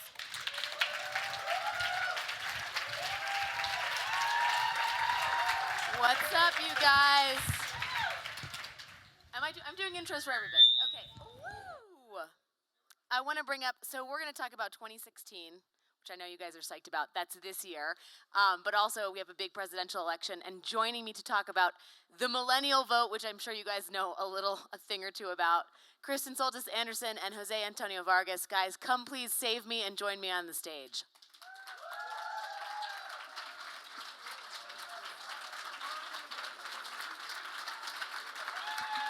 Yes. Oh, standing O, too. Why are they standing? Yeah, why are you we like that you're standing. Please stand the whole time if you want. So, Kristen is a data guru and knows a lot about who's voting, why they're voting. You also know a lot about the Republican Party. And Jose knows a lot about everything in the world, but especially activism, progressive causes, immigration, and being undocumented. And has written some profound things about his status as an undocumented person here in the United States of America. What I first want to talk about is, let me get a survey. Who here is going to be eligible to vote in November?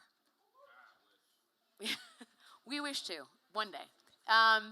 So I don't know how much you guys followed the news last week out of England, but there was something called Brexit, and England voted to leave the EU, but what was particularly crazy about the crazy day was that the split between young voters and old voters. 75% of British voters aged 24 and under wanted to stay in the EU. 61% of older voters, 65 and over, wanted to leave. That's a huge split, and it tells you something about where young people want to go and where older people want to go. And Kristen, when you heard that news, as someone that thinks and knows a lot about younger voters, how did you read that, and what are the implications for young people here in the U.S.? So the world has changed really rapidly in the last 50 years. If you compare the pace of change, technological, cultural, economic, over just the last 50 or so years compared to the hundreds of years before it, it's been enormous.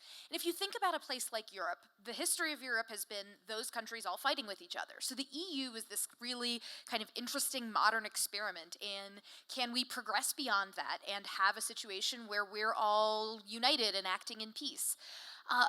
But a lot of the change that's happened over the last 50 or so years, while for folks our age and younger, it's exciting and positive, there are folks who don't view that change as necessarily positive. In the EU, there was a headline I read this morning that they're trying to promote more ecologically sound standards for small household appliances, which means that some toasters and tea kettles in the UK are going to be banned.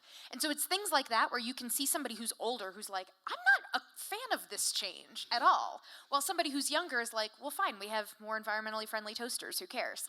So change is exciting for a lot of young people and really uncomfortable for folks who are older. And even here in the US, you see some of that with, excitement around technological change for young people and how we're excited about starting businesses and things. But there are folks who are in the baby boom generation who are like, well, my job just went overseas, and now you're telling me I need to learn how to code to get a job? That doesn't seem very good.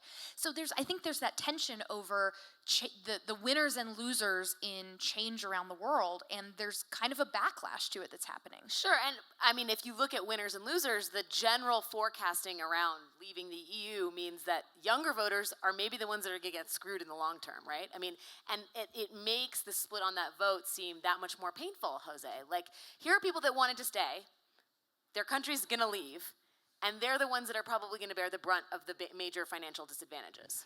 And they want to stay. I mean, I've been reading a lot of comments on this. They want to stay because they want to be able to have the freedom to move all across Europe, right? I actually think you're absolutely right that it was an experiment in the same way that this country was an experiment, right? And all these states with their own rules and their own laws, we live in the United States of America, right? So in some ways, the experiment there failed because older people imagined a different future. And back to your point, Alex, and I just hope everybody in this room, I hope you realize how privileged you are to be alive at the time that you're alive. That the history of this country and of this world is going to be determined by you and how awake you are. And what I mean by that is knowing that you can't talk about immigrant rights and not talk about Black Lives Matter and not talk about women's rights and not talk about LGBTQ rights and not talk about the environment and not talk about income inequality among all races.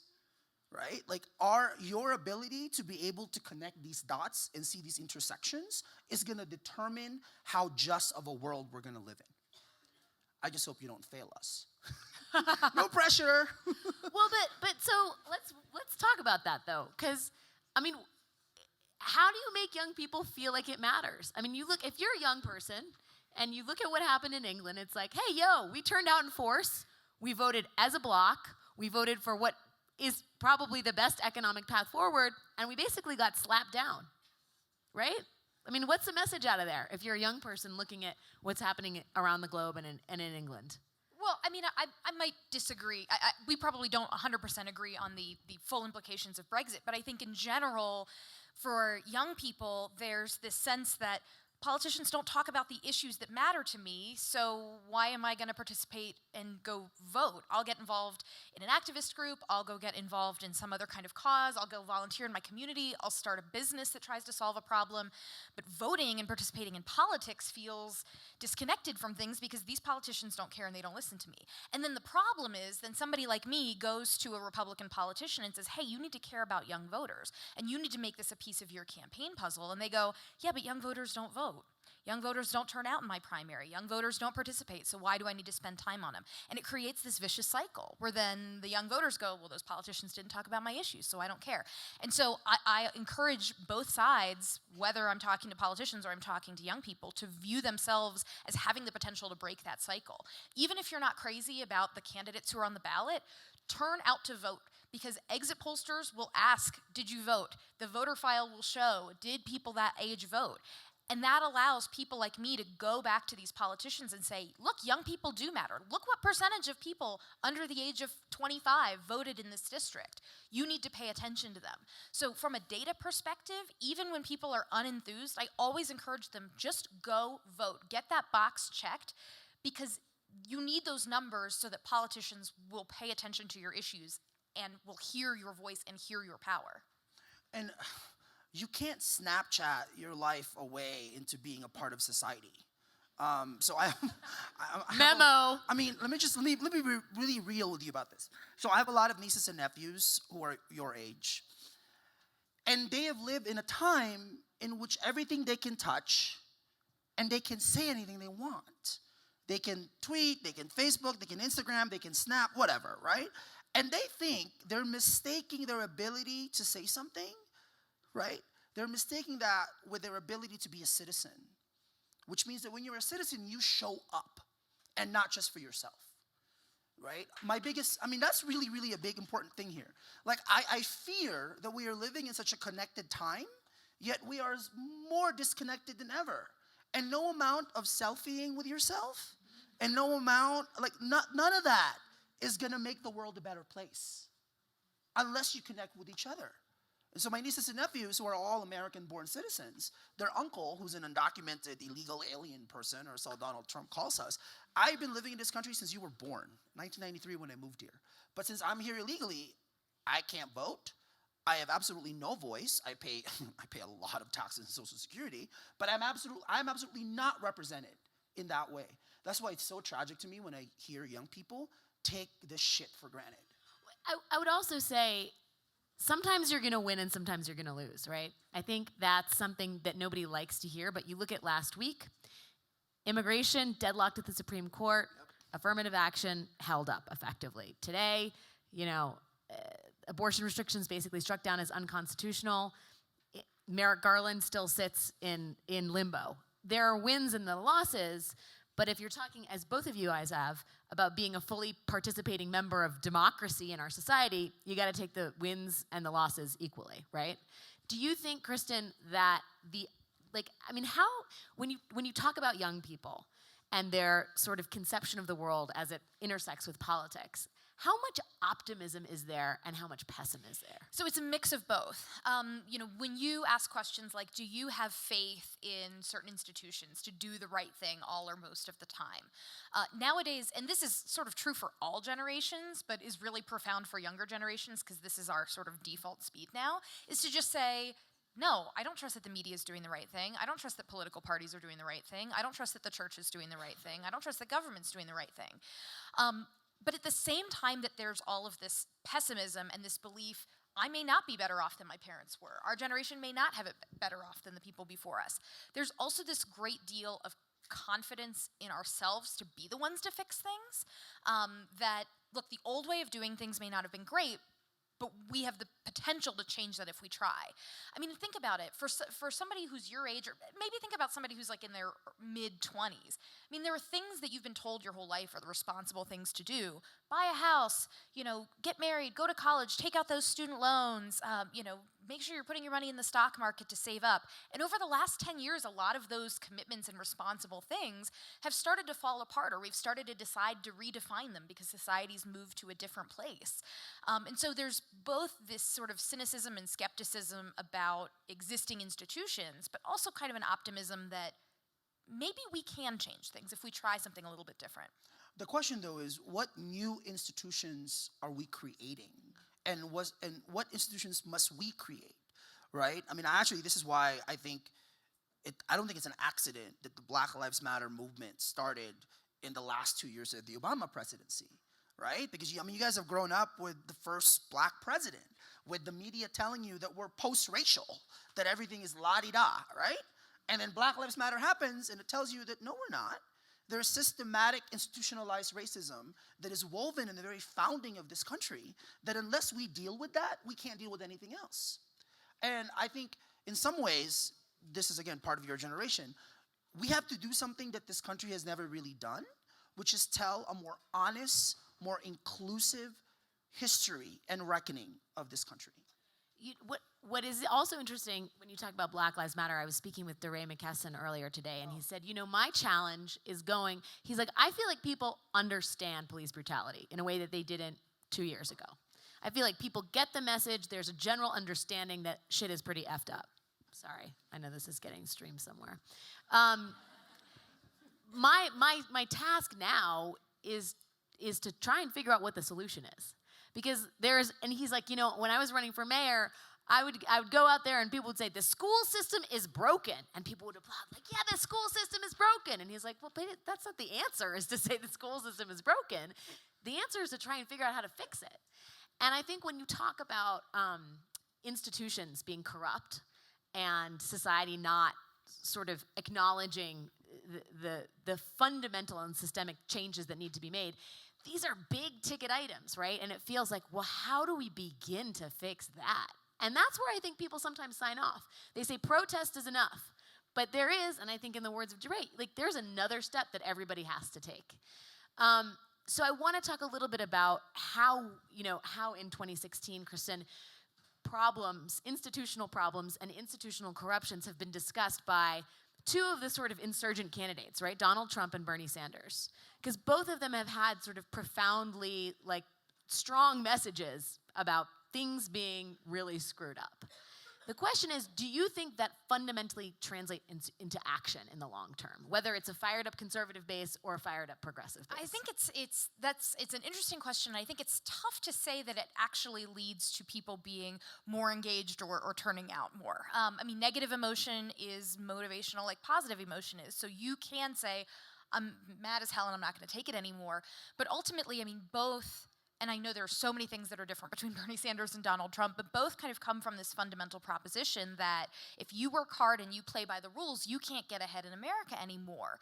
And, they have, I think, very different prescriptions for how they would fix it. And I think there's a lot of questions about whether either's prescriptions are actually really workable.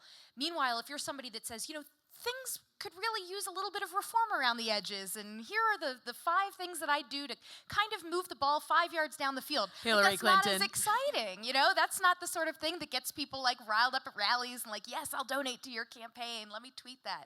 And so I think that's that's challenging because voting is both an emotional and a rational act. And I think there are folks right now that are so emotionally invested in wanting really huge sweeping change. But change is hard. And sometimes that incremental change is what is needed to, over time, make the big changes. And so, yeah, beyond the voting booth, Jose, when you talk about, activism, let's talk about immigration, right?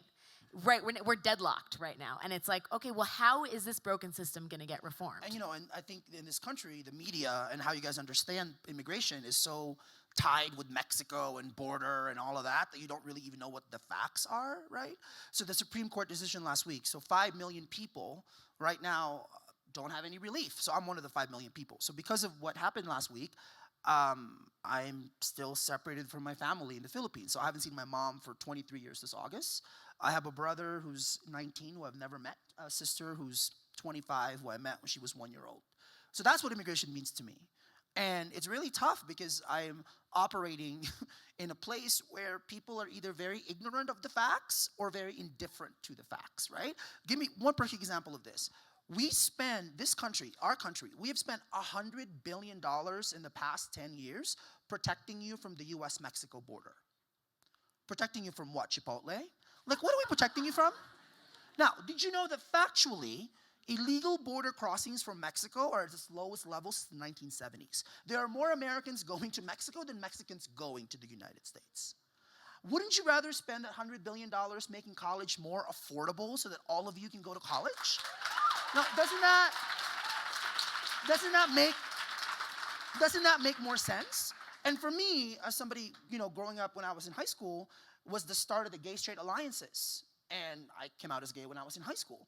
And in the same way that those gay-straight alliances changed the culture in which people understood gay people in this country, right? America right now in immigration, you all think it's a Latino issue, when really the fastest growing and documented population in America are Asian people, not Latinos. So we made a film with MTV last year, maybe some of you saw it, called White People.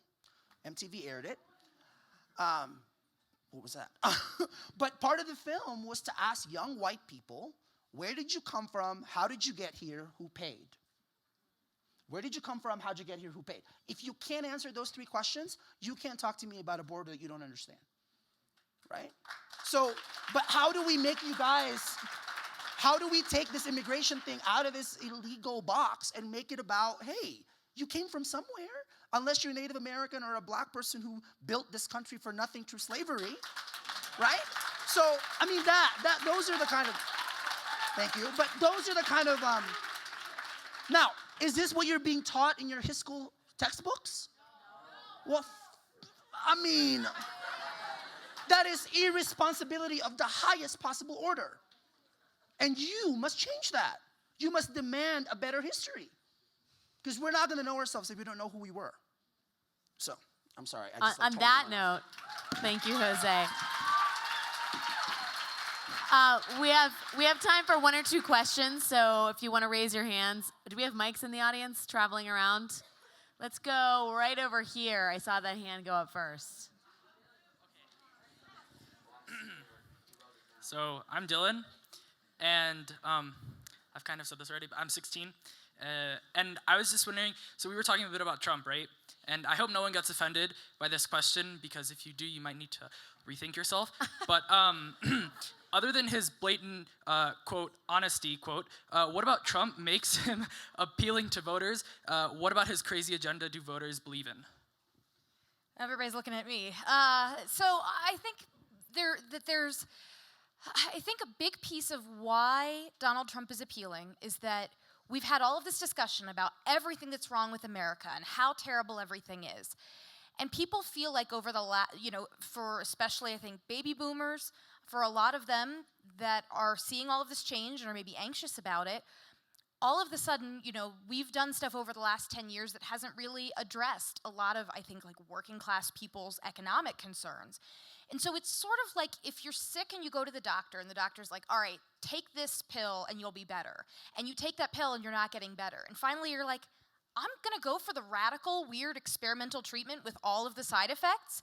because at least maybe it'll work. And I think there are a lot of voters that don't love Donald Trump. I mean, in polls that people like me do, we find that 2/3 of Americans basically have an unfavorable opinion of him.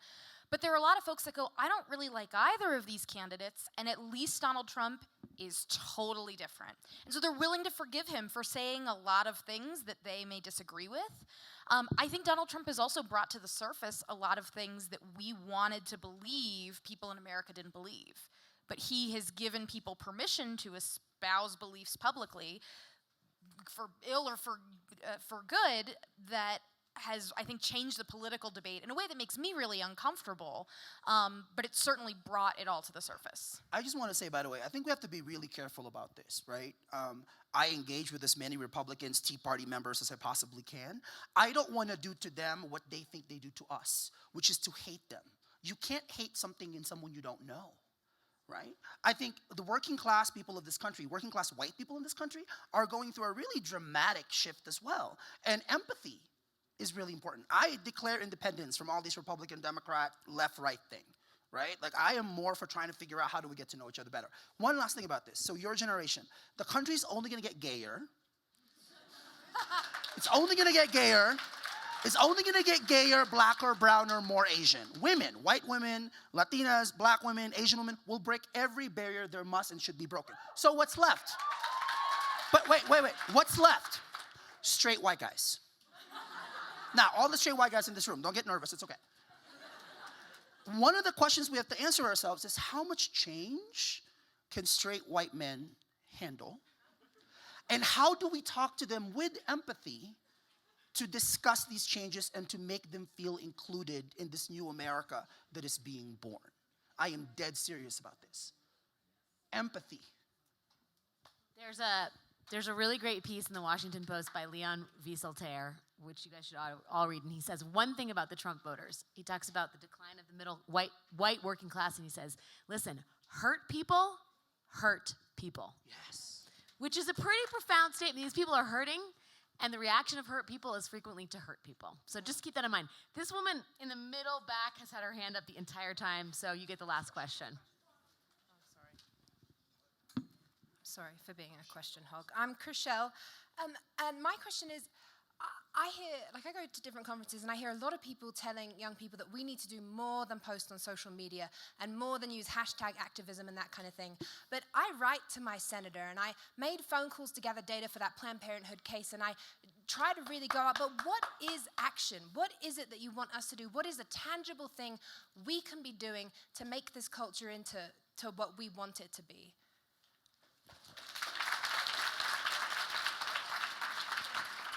So for me, from coming from a pollster perspective, vote, and get your friends to vote. Because there are a lot of folks who, if their friends tell them to vote, maybe they'll go do it.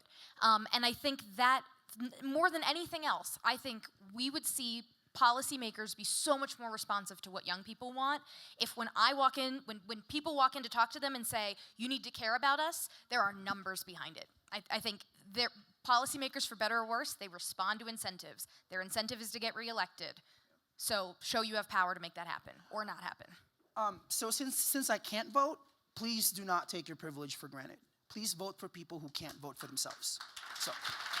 Thank you, guys. Jose Antonio Vargas, Kristen Soltis Anderson.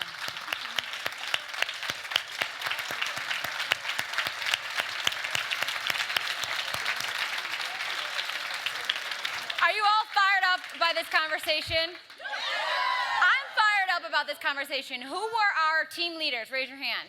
There was 2 team leaders per each team. But it's 4:05 and we leave at 4:40. You actually, listen, student, I hear you, and I got you. This is why we need to hurry up. Every time you interrupt me, look, they're already pinging me right now, telling me to stop talking to you. All right, I need you to get in your teams where you were before. You have 20 seconds to get there. Actually, 10 seconds to get there. When you get there, just listen. I want you to come up with, if you could give the next president one piece of advice, what would it be? All right, everyone take your seats. Time is up. And team captains, please come to the stage. Some of the advice that was said in my group I remember the last one really good. Pay attention to the people that, wait. He said, don't pay attention to the people that's paying you. Pay attention to the people that need your help most, if I'm not mistaken. Say it again for us. Yeah, that's it. Let's do it one more time. Say it one more time. Pay attention. Don't pay attention to the people that's paying you, but the people that need you the most. Let's give her a round of applause. All right, you all go next. Don't forget to announce who you are. Hello. So I'm Forrest. I'm Kieran. And we had this group on my left side.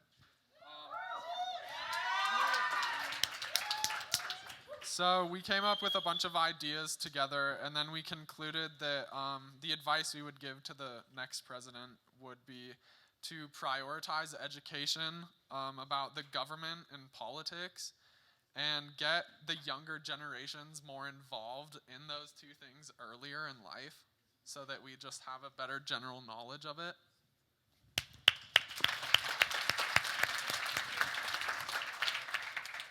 Hey, once again, as I said, I'm Joel Baraka from Democratic Republic of Congo, from African Leadership Academy, but a Bezos Scholar 2016. This group really Wait, you gave got a team member. He didn't get to introduce himself. Oh. Yeah. Could I first read out? Wait. Yeah. Okay.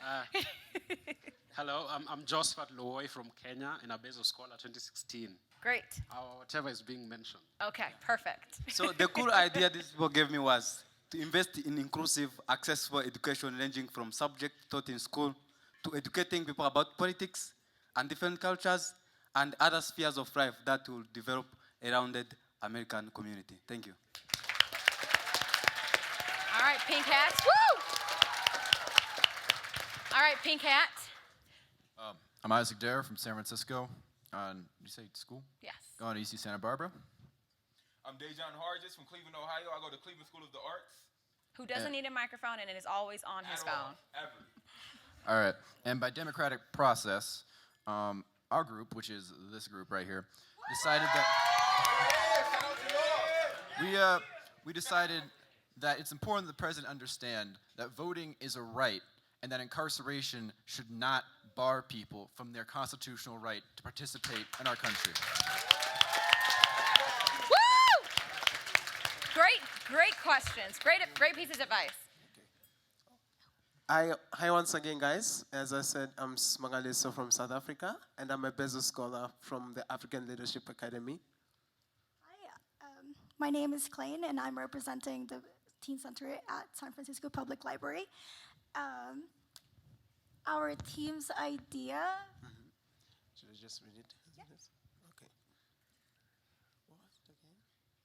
This right here. Excuse me. Okay. So the advice that our team came up, the one that we chose out of a pool of advices that were on the phone, it's to listen to the people who don't get heard. And as a follow-up to that, listen to the people who don't get heard by providing a space and opportunities for people to be heard.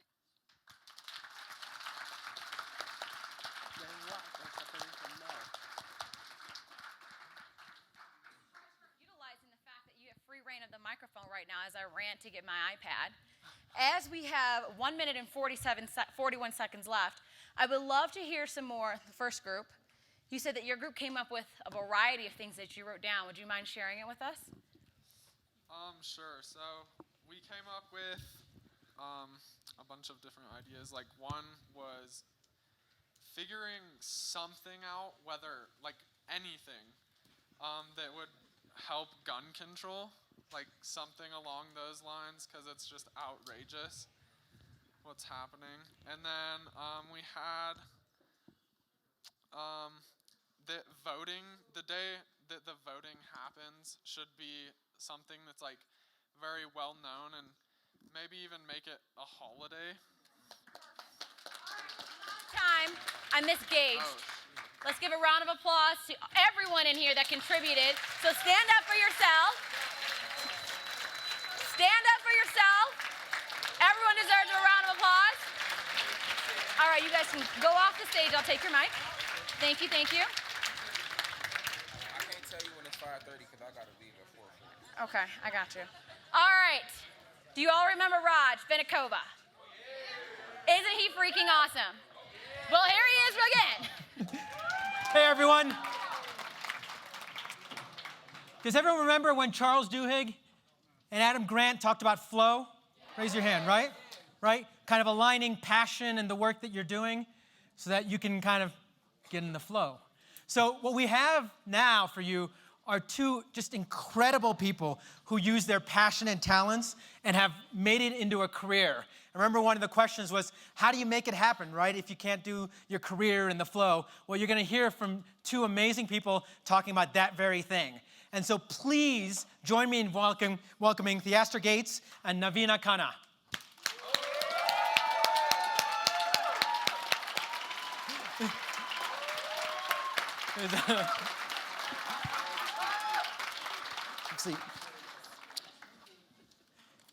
You guys are dope. Yeah, this is my third panel today, and you guys are definitely the best audience so far. Thank you. Not welcome. Okay, so let's just jump right in. I'm going to have two questions. They're probably pretty deep, and then we're going to have the audience join us in this conversation. Actually, no, Theaster. If you could tell us where your passion from your work comes from, especially in the context, I know the work that you do is incredibly hard, right? There's ups and downs and challenges, so there's got to be a depth there to get you through all those things. So where did your passion come from? Yeah, so, I don't know, maybe you guys know, I make art and I build buildings. And sometimes the buildings that I make or rebuild, they're kind of born out of this artistic ethos, right? In some ways, I feel super compelled, like maybe I was born to do this thing, and that if I don't do it, like it feels like I'm not living. So I have that on my side where I spent a whole bunch of years trying to figure out, like, what do I want to do? And then it's like, oh, I like freaking buildings and like, you know, making dope art and like traveling to stuff like this and kicking it. So I think that a lot of what you're calling passion, it's really like, where does the energy necessary to do hard work every day and feel like that hard work is the work that you're supposed to be doing. And I feel like in some ways I was born to do it, but also I'm just like super outcomes oriented. Like, so it's like, you know, we paint the wall and it's like, whoa, the wall is dope. And then it's like, you do the hardwood floors and like, whoa, the floors are sanded. And that there's a way in which all of the violence and the kind of challenges that are in my neighborhood, maybe one way of kind of feeling like I'm making change is that I get to do these small little gestures every day that kind of make these buildings more dope. Thank you. Navia? Uber dope. So I actually thought I would share a poem to answer this question. And I'm not a spoken word artist. This is like my second time doing a poem publicly, so please be kind. Okay. She is smooth, brown, round. Hard on the inside and bitter when she's burned. She dances, rooted and playful, face turned toward the sun. She is a field of dreams, her golden brilliance reflecting light. Or is she the light? To hold her is to be held captive by a beauty that is so ancient and so fresh, overstated, understated, and overqualified. She smiles on the sidewalks, a golden glimpse on a gray highway. Shiva danced on her, and the universe was born in a mustard seed. The seed of our people, sacred seed of our land. And in her, I taste the wisdom of 7 generations and 7 before them. And in her, I see the hands of my ancestors, brown as the soil, leathered by the sun, bodies nourished by 5 rivers, melting from mountaintops, soaking deep into the earth. Punjab was named for its 5 rivers. 5 rivers that are now poisoned by pesticides, hammered by herbicides, fucked by fertilizers, 5 flowing rivers sucked dry by corporate greed. The only green in that revolution was the dollars they made. Their death. The 6 corporations that control chemicals and seeds, 5 are groceries, 4 the meat industry, 3 what we see on TV, 2 political parties, 1 ring to rule them all. But Monsanto's got nothing on my nani. Mustard oil in her mango pickle, mustard seed in her tharka, sarsang ka saag and makki ki roti every time we went to visit, my papa's favorite, mustard greens and cornbread. My mama taught me how to roast her just right. 3 generations of mustard women, smooth, brown, and round, nourishing our communities. And when I hold her in my hands, I hold the dreams of generations of brown women, silenced, mustard women cultivating the earth. And when I throw her on my fire, I remember Sita, a woman sacrificed to prove her worth. They tried to bury us. They didn't know we were seeds. A mustard seed buried can sprout after 50 years. And 50 years ago, Malcolm said, all revolution is in the land. That land is the basis of freedom and justice and equality. But we cannot sow seeds with clenched fists. Mustard plants marked missionaries' journey of California, a golden state that's now drowning in drought, its rivers sucked dry by corporate greed. Mustard marks my migration, and I cultivate her as a tribute to this land, to my ancestors, blood and political. And if we live another 50 years to the ancestor I will become. Small and significant, she is the story of our survival, of culture and cultivation, of decolonization. She blooms in my Oakland garden as a prayer for my unborn daughters and their granddaughters, 7 generations of mustard women, brown hands in the soil, singing truth.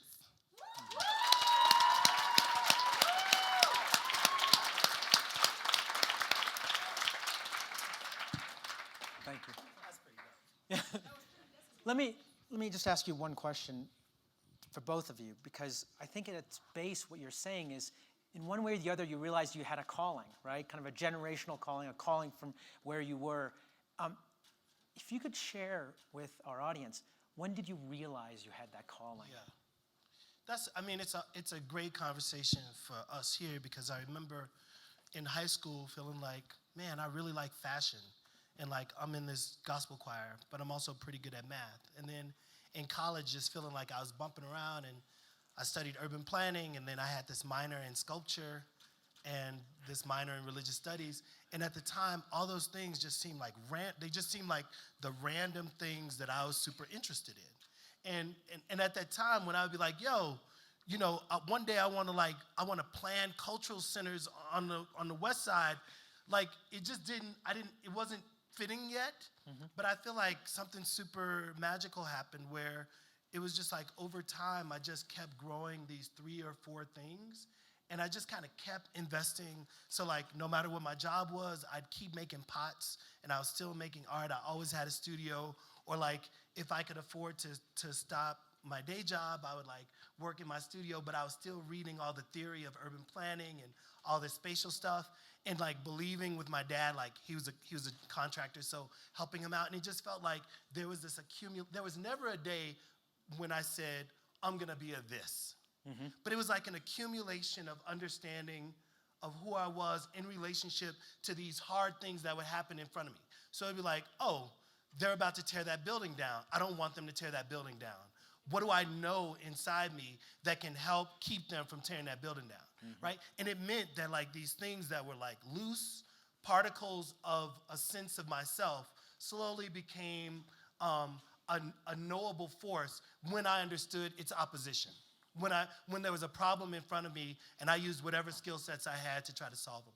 Great. So for me, I'd say it was as a teenager, so this is perfect, right? So I grew up in the U.S. first, and then lived in India for my teenage years, and just was really overwhelmed by seeing global disparities and just trying to understand my place in the world, and was having a really hard time actually as a teenager, just trying to figure out like why the world is the way that it is. Maybe some of you can relate to.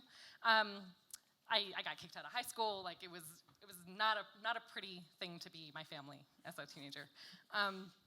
But when I was 17 years old is the first time that somebody said something that actually made sense to me about why the world is the way it is. And they talked about how our relationship to the earth, the environment, changed when we started cultivating it with agriculture. That was the time we started trying to control the environment. And as we started trying to control the environment, we also started trying to control each other. And so I first became interested in food and agriculture at that age. And it's my work has taken a lot of different forms along the way, but really for me, the root of it is about our relationship to ourselves and each other in the land.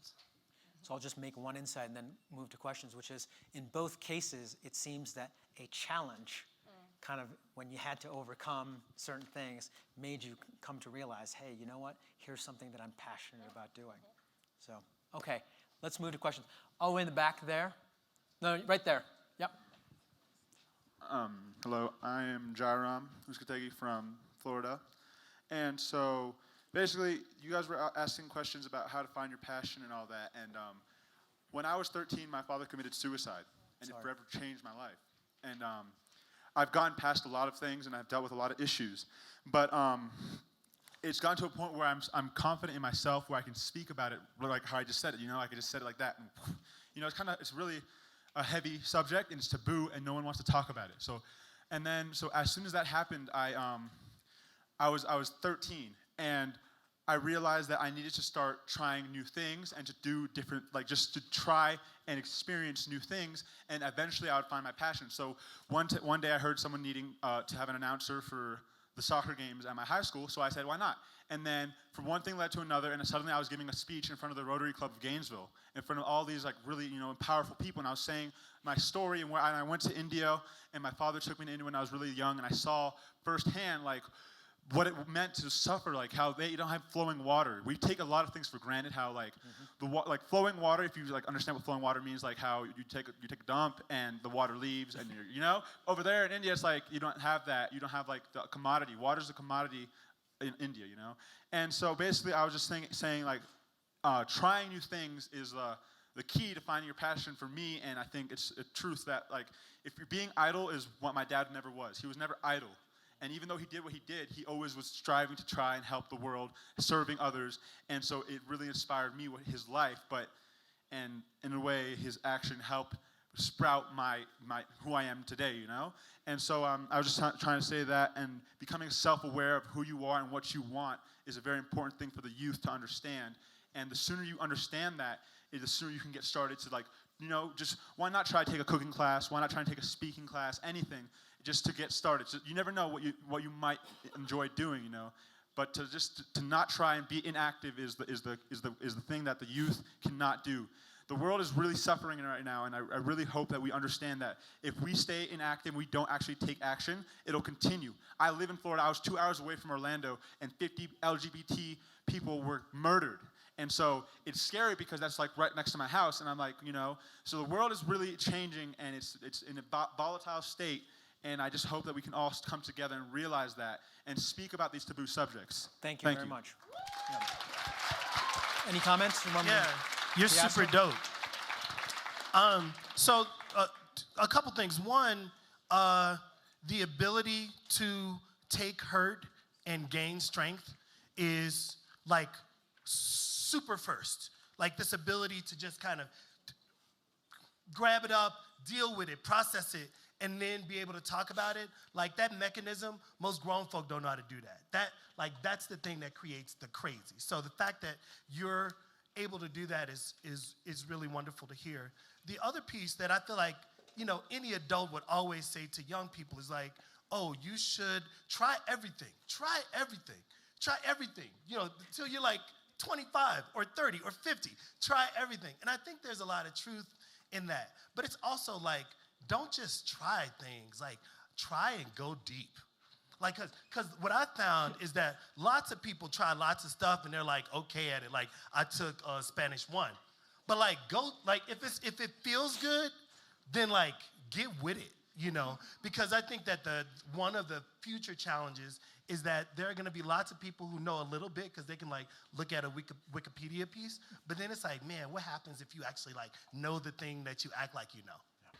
Millennials are increasingly becoming effective altruists, and in regards to passion in life, do you think that practicing effective altruism will help us as young people find our passion and purpose in life? Or both of us? Both of you, yeah. Yeah. I would need you to define effective altruism. Feel free, absolutely.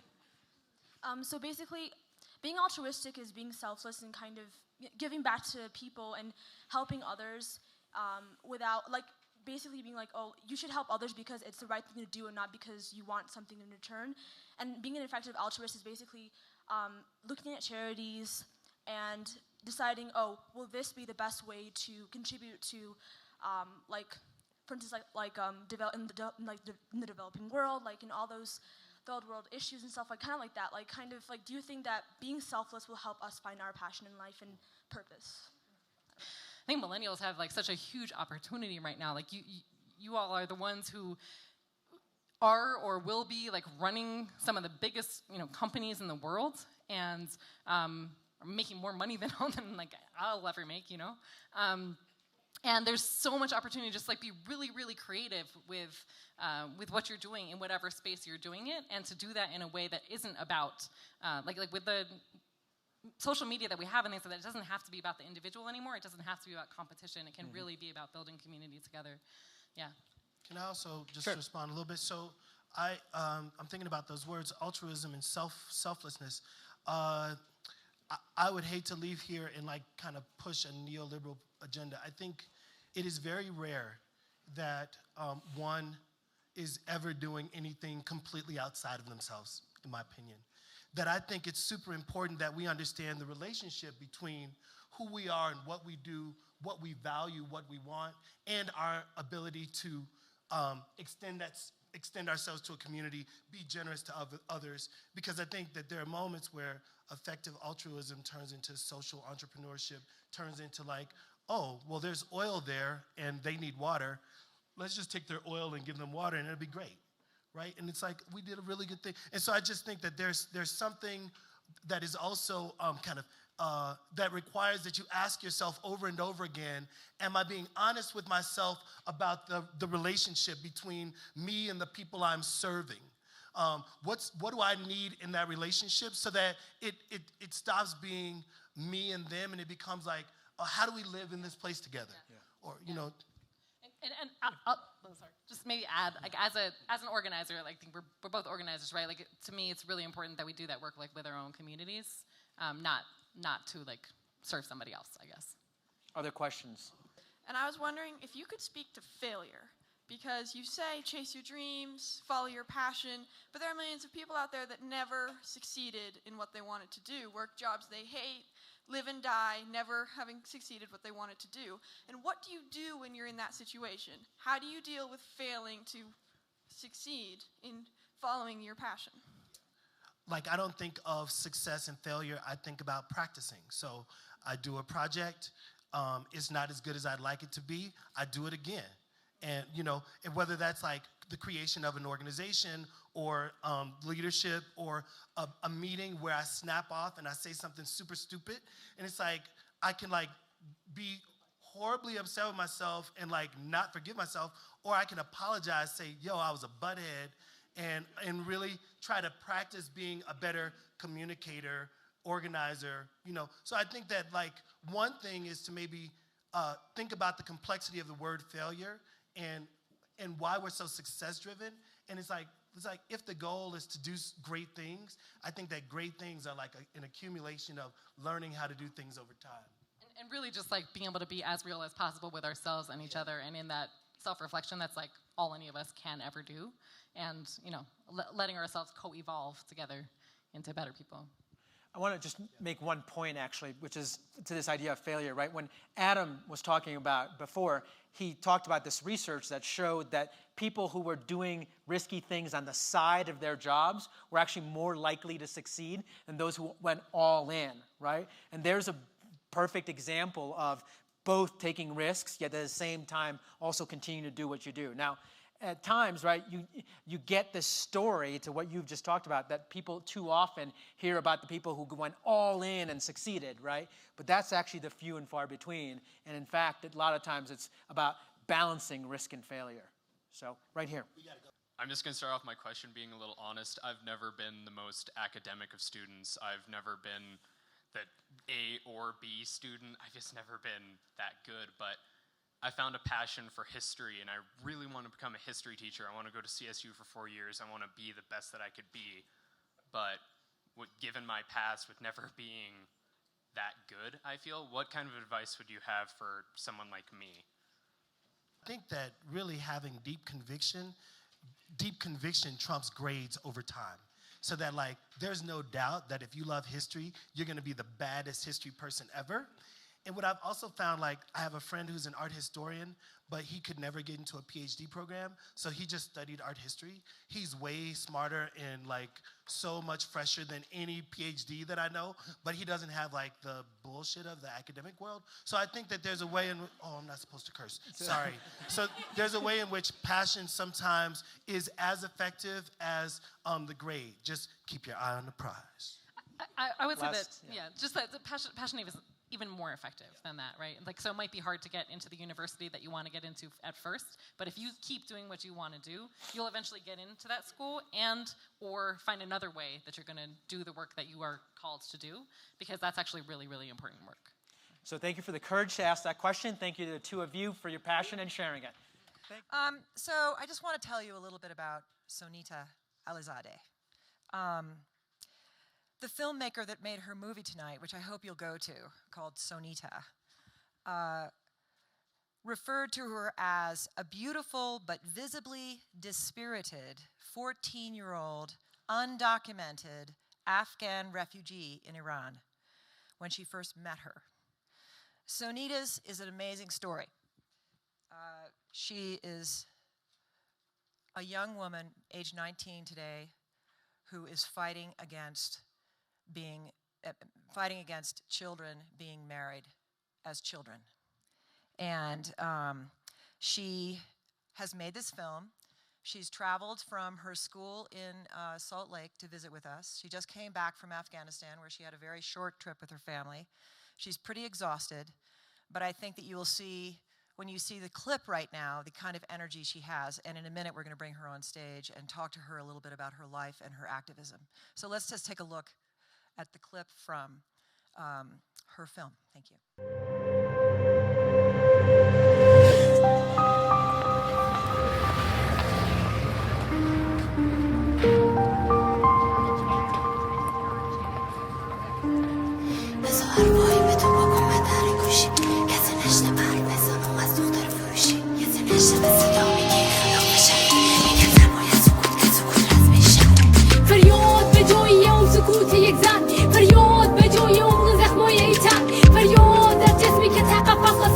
زیر فشار غیبت شما شکسته شو به 15 سال بره از شهر هرات و جنب فرو مادر خواسته گری به گیج و ماتو من زیاده ما و رسم ازدواج دختر با پول میفروشم بدون حق انتخاب آله بحث پیدم خارج آب نونه اگه پول بیشتر بده دختر مال اونه اگه میفهمیدون به خارج بر حساب میکنیم اگه میفهمیدون لقمه ها بر حساب میکنیم با شکم گرستن سفره برمیگشم یا که تمام قضاهای شما برمده شو مثل کل دخترام تخونه بندیو از چشم خانواده اون در تو گسخند لندیو که هردم تاکید میکنه که وقت فروش بره من آمادم به خدایی هم چشو گوش بره کجا دیدین گسخن از کشتن خوشاکی باشه کجا دیدین گسخن اینقدر احساساتی باشه به خدا نمیتونم از شما دور باشم هیچ وقت شما نمیفروشم حتی مجبور باشم ولی شما آخه چی بگم بفهمم بر به دنیا آورده با وقتی چی بودم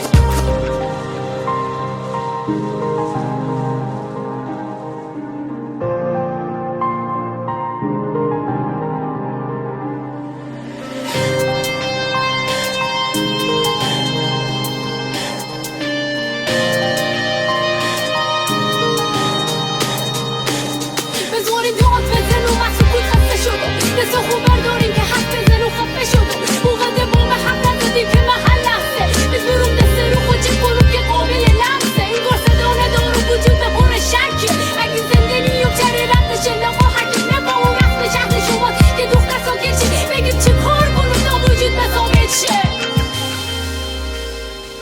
شاید فرار یا خودکشی اصل حماقته آدم چاره ای نداره وقتی بی حمایته اما تار موهامرم که کنده باشه این کار نمی کنم که سرف کنده باشه اگه فروش ببری شما جای خوشحالیه سعی میکنم دروغ بگم همه چی عالیه من که از خدا منه لبخند باشه بله باشه ما اگه لبخند دارم عوض شه باقی باشه ما اما ای کاش برام بره شما مرور شه کاش بفهمیم نگفته زن بری فروشه شما شاد باشیم به محتاج به آرامشو بر تنها بگذاریم بیزار از آرایشو صورتی که بوده ایج آرایشی درمون نمی کنه کاری که شما کردیم کافر با مثل مون نمی کنه خدا زجو بره وقتی بری و بی احساسی در آغوش کسی بری که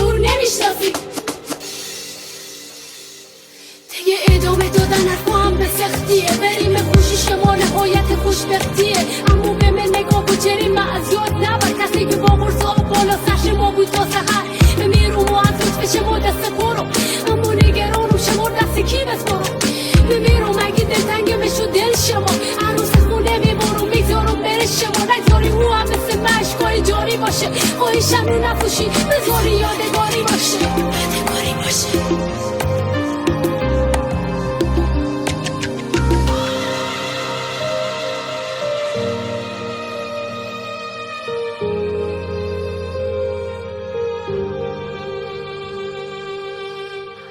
My great pleasure to introduce to you Sonita Alizadeh.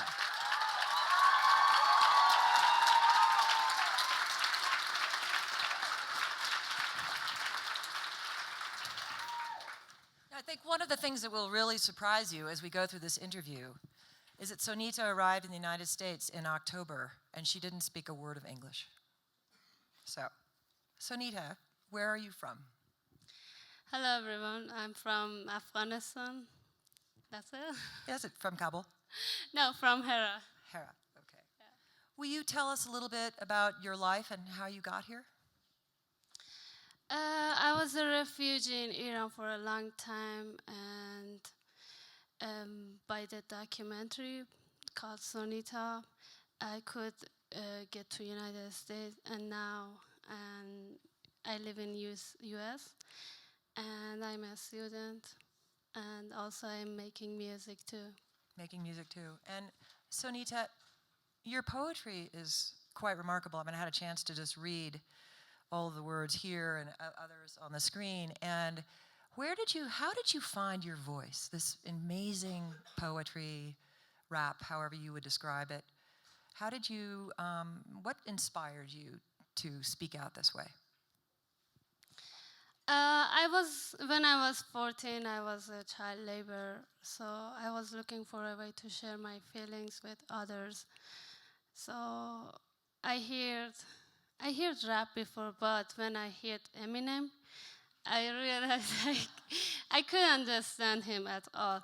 So I realized I can share my story by rapping because I have more space. First, I tried pop music, but it didn't work because I have so many things to say. So I tried rap, and I realized it's the best way to share my messages. And you have a couple of people that I know you've talked about in other places that were sort of your people that you would like to meet or would have liked to know, like Michael. Unfortunately, he died. Yeah. Like, okay, I would have liked to have met him too. Michael Jackson. Rihanna. And Rihanna. She'd like to be as famous as them, and I think she's on her way. So you've watched a lot of your friends forced to marry at a very young age. Can you tell us a little bit of what it's like for them, and are they still your friends once they have been married? And what's the youngest age in your community that a young girl would be married off? So when I was in Iran, I had so many friends, and all of them, they had a big picture of themselves in the future. But when they were forced to marry, they stopped going to a school, they lost their hopes, their dreams, and they were really young. They're younger than me, like 14, 15 years old, but they act like old women. So if you ask this question of them, the answer would be different because they're living it every day. What is, you just were home, did you get to see any of your friends that are now married in other relationships, or are they still in your life, or are they sort of sequestered away? Do you know? Fortunately, I saw one of them, she could escape it. You did? Yeah. Okay. You've made good friends in the United States in your stay here. Sonita is at a school in Utah, a boarding school, where they're going to immerse her in English. I don't know if you do, but she has to go to summer school, and she only gets 1 day with us because they're very strict. So she's going to learn English this summer better. And but what do you think is different about the youth that you meet here that are at, 14 to 19 in your boarding school versus the girls and boys that you know in Afghanistan? What's different about them? What's similar? My friends in Afghanistan, Iran, and in America, they are the same in many ways. They all like to have fun, they all like music, spending time together, doing crazy things. But my friend in Afghanistan and Iran, their future would be different. They do have dreams, they do want to be someone in the future, but early marriage keeps them from pursuing their dreams. Well, you have a way of writing down your dreams. Can you share that with everyone here? It's a theme in the movie as well, but could you tell a little bit about your dream book, please? Sure. So I have a dreams book. It's life map. So I put all my dreams in my dreams book. It has 4 steps to make them true. The first one is thinking about my dream, what is in my mind. And the second step is to find a picture of my dream and put it in my dreams book. And the third one is talk about it and believe in it. And the last one, the main thing is work for it. It needs action. And I promise you will make your dream true. If you make a dreams book, you will remember all your dreams. And that's why I do. Can you give us an example of something that has come true that you put in your dreams book? Like now I'm in front of so many people. Yes, Sonita participated on stage at the Women in the World conference in New York City with major women figures from around the world presenting, and Sonita was among them. And then, I believe a week later, I met Sonita at a major forum in Oxford, England, called the Skoll World Forum, and she had a major role on the stage. And unfortunately, right here today, she's been traveling 40 hours to get back to Aspen through her town in Salt Lake, having just come from Afghanistan. So she's a little wiped out, so she's not going to rap today here, but we'll see later. Let's talk a little bit about the campaign that you're going to launch for youth. Can you share a little bit about what you hope to do with that campaign? So I get so many messages from young people all the time, sharing their stories and experiences of child marriage, giving their support, and also asking what they can do. I think that young people like me, they want action. If we want to see change, we can't point fingers or complain. We must do something. I believe that we have the power to move world leaders and create change. So the campaign will create ways for youth to make change, to make a difference, and it also make a community of people who care about a better world and create a world without child marriage. So, and I will share more about it in September when we officially launch. Do you have a name for it, or are you allowed to share that yet? Sorry? Do you have a name for the campaign, or or you don't have to say if it's too soon? We need to think about it and find a good name, yeah. Okay. So you've created an incredible life for yourself. You are getting your word out. You're meeting lots of people. There's a major documentary about you. It just won huge accolades. So in terms of making change, you're doing it. I don't know if you feel it every day, but your presence helps you do it. What would you say to this group of kids? This group of young people here is anywhere between probably 13 years old. I can't see any of you, by the way, and 21 years old.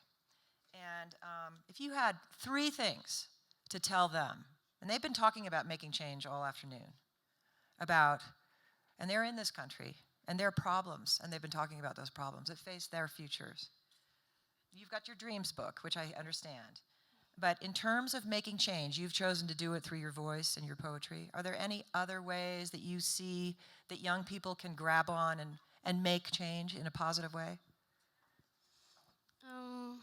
Well, I think you can find the problem that you care about, and believe that you can do something about it. Believe in yourself and join other people who fix the problem. Keep working even you're tired. Remember that you're powerful and you can do great things. I think that's pretty good. It's pretty awesome of you.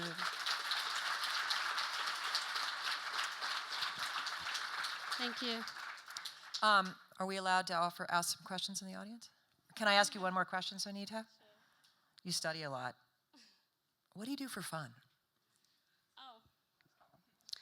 For fun, I like spending time with my friends, writing, watching scary movies,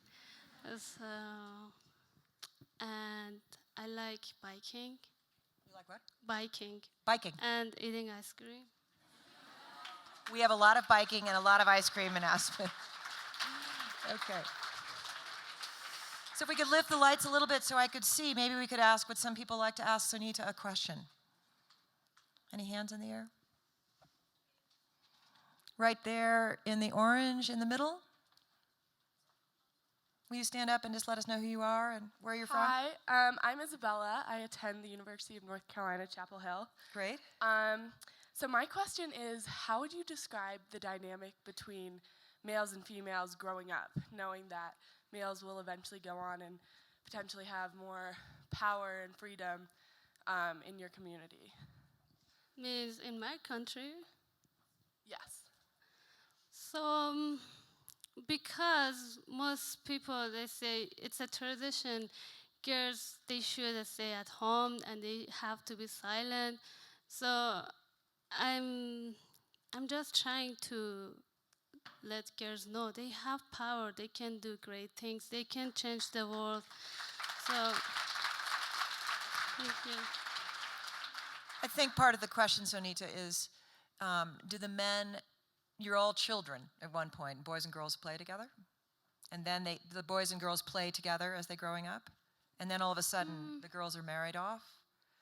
And there's a different relationship between men and women. Is that true? So when they're child, they can play with boys, like they can, yeah. But when they're like 12 or over 12, they can't. Changes. Yeah. And the dynamic changes. Another question? Right over here, please. Okay, hey, I'm Monica from Texas, and me and my friends, we attended 3 rallies, and one of the rallies really caught our attention. It was from Donald Trump, and he made really vulgarious statements, and he misrepresented Latinos and African Americans and many more. But how can we give the public more knowledge of what's really going on, like with you and your experience? I can understand that question. You can't understand the question? Yeah. So there's a politician in the United States, Donald Trump, who is running for president. What I should do with Yeah. Donald Trump? So the question is, how can young people here stand up against some of the things he said about people of different races? What kind of work could you recommend? Unfortunately, I don't have any information about what he does do, and I can't. He's not for people like you coming into this country. Yeah, I know that. So, but I don't know what kind of things can work for him. You know. Right. Tough question. Anybody over here have a question? Over there with a hand up and a hat. Are you stretching or are you going to ask a question? Hi, so my name is Karen, and I'm from Denver, Colorado. And I just want to know how you feel being here. How do you feel about being surrounded by other people? Other people in America? Yeah. What's it like to be in America? It's really good. So when I was in Iran, I couldn't go to a school at all, and I didn't have any paper. But now here in America, I am going to a real school for the first time, and I have so many friends. And still, I want to go back to Afghanistan for work. After college, after all my studies, I want to go back to my country. And work on this issue, correct? Yes. Where do you want to go to college, Sonita? Wow. So, first I wanted, I don't know. I'm teasing her about this. Harvard or Stanford?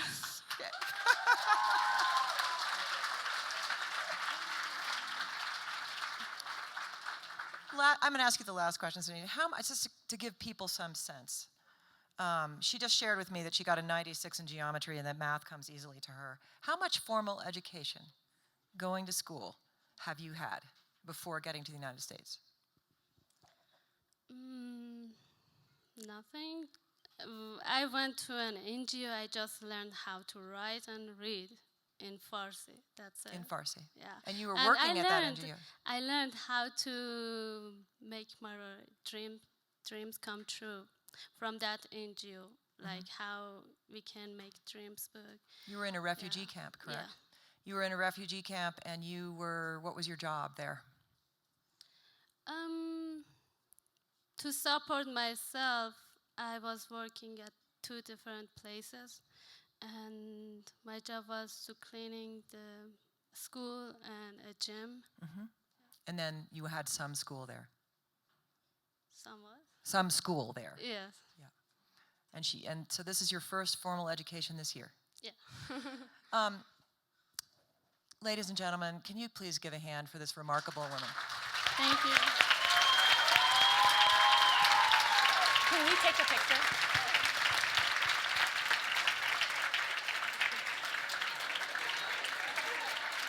Thank you.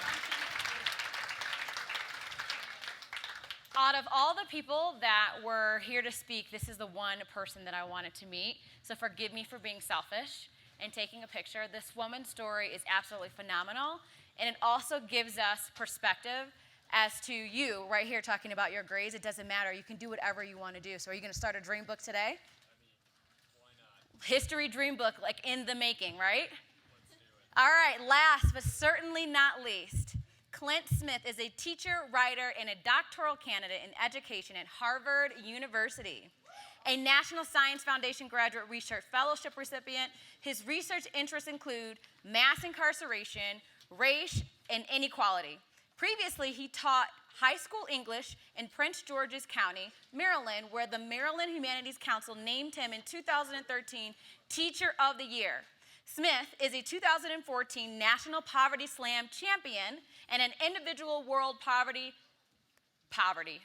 I'm so caught up in poverty right now from our last speaker. Poetry Slam finalist, and his writing has been published in the New York Times, The Guardian, and the American Literacy Review. His TED Talks, The Danger of Silence, and How to Raise a Black Son in America, collectively have been viewed more than 4 million times. Let's give him a round of applause as he comes up. This is the last time you have to stand, so stand up.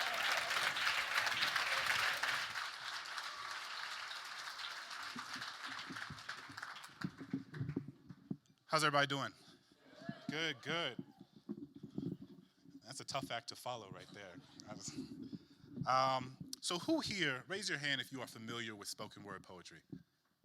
Okay, good, good, good. Decent amount of you. For those of you who are not, what we like to say about spoken word is we say spoken word is not like golf.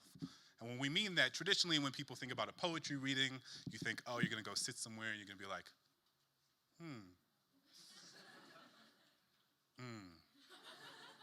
and then you're going to do the little golf clap at the end. No, that's whack and that's boring. We don't want to do that. So if you like something, can I hear you snap?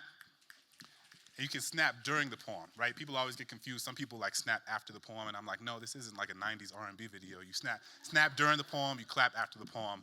I know we have limited amount of time, so I'm gonna hop into it, do a couple pieces for you guys.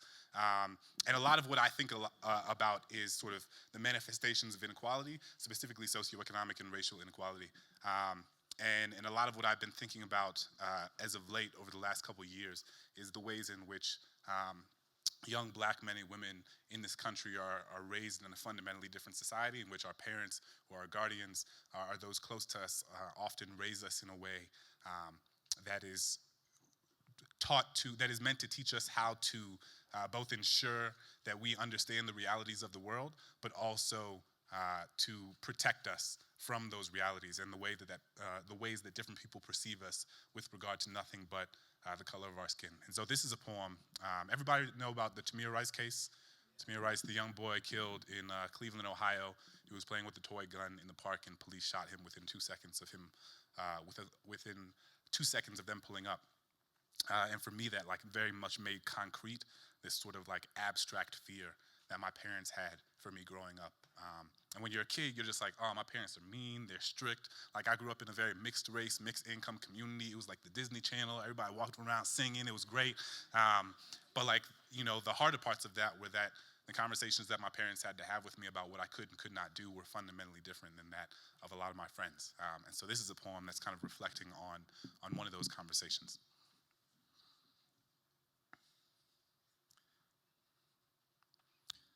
One night when I was 12 years old, on an overnight field trip to another city, my friends and I bought super soakers and turned the hotel parking lot into our own water-filled battle zone. We hid behind cars, running through the darkness that lay between the streetlights. Boundless laughter ubiquitous across the pavement.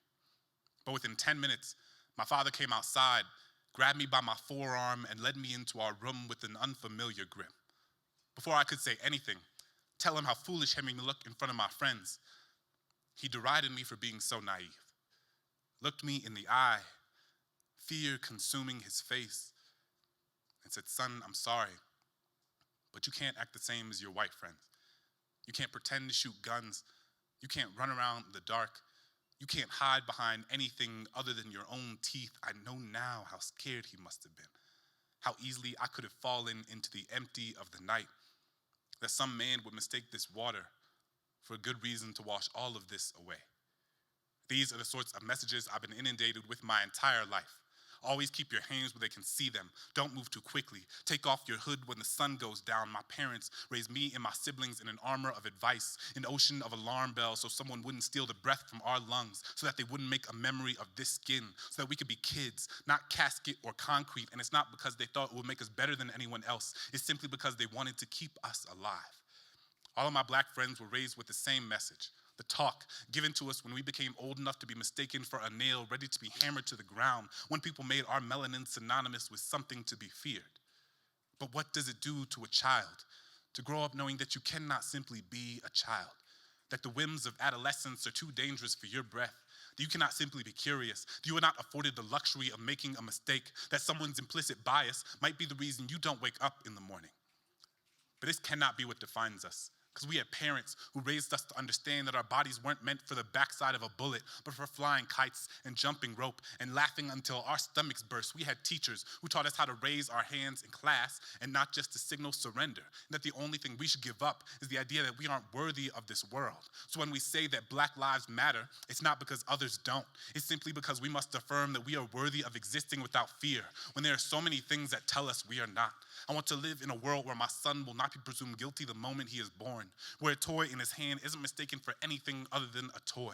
And I refuse to accept that we can't build this world into something new, someplace where a child's name doesn't have to be written on a t-shirt or a tombstone, where the value of someone's life isn't determined by anything other than the fact that they had lungs, a place where every single one of us can breathe.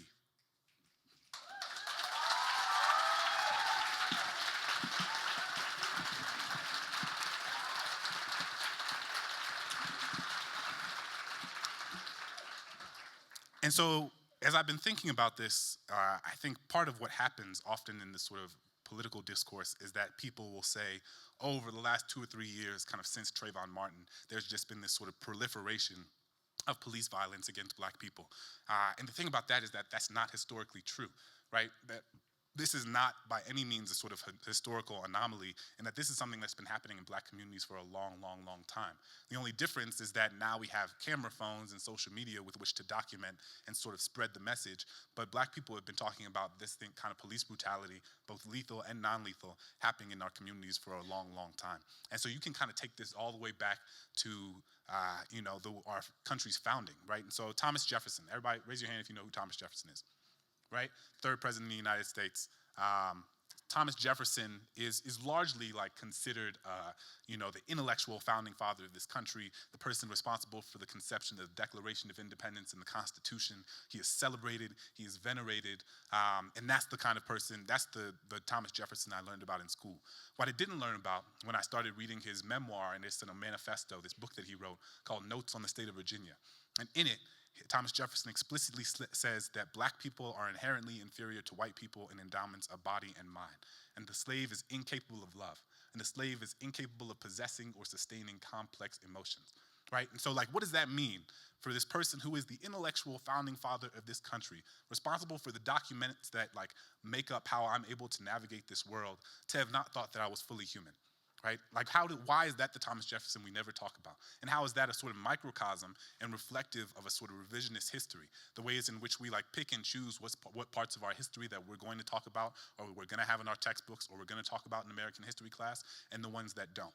And who's on the losing end of that, right? What does it mean when we like completely lift up and make these false idols of men and women who are like deeply complicated individuals? So it's true that Thomas Jefferson was brilliant. It's also true that he was deeply racist, right? And like, what is it? It's a lot harder for us to hold those two things together at once because we like to put things in nice little boxes. But history and life doesn't work like that. People don't fit into nice little boxes. We're all complicated, we're all complex. And part of what, I care a lot about as an educator is ensuring that we're having an honest conversation about the history from which we come. Because for me, we have all these things about, we have to have these honest conversations about race, we have to have these honest conversations about inequality. But if we're not having honest conversations about the history that produce the contemporary racial dynamics, or the history that produce contemporary racial inequality, then we're not actually gonna be able to have a fully honest conversation about what we need to do moving forward. All of which is to say, thank you, I appreciate that. That's not even the poem yet. I was like, all right, it's a wrap. But so this is a poem that is largely pushing and sort of trying to wrestle with and interrogate what it means to hold those two things at once. And this is a letter of sorts to some of our founding fathers whose narratives I think need to be complicated.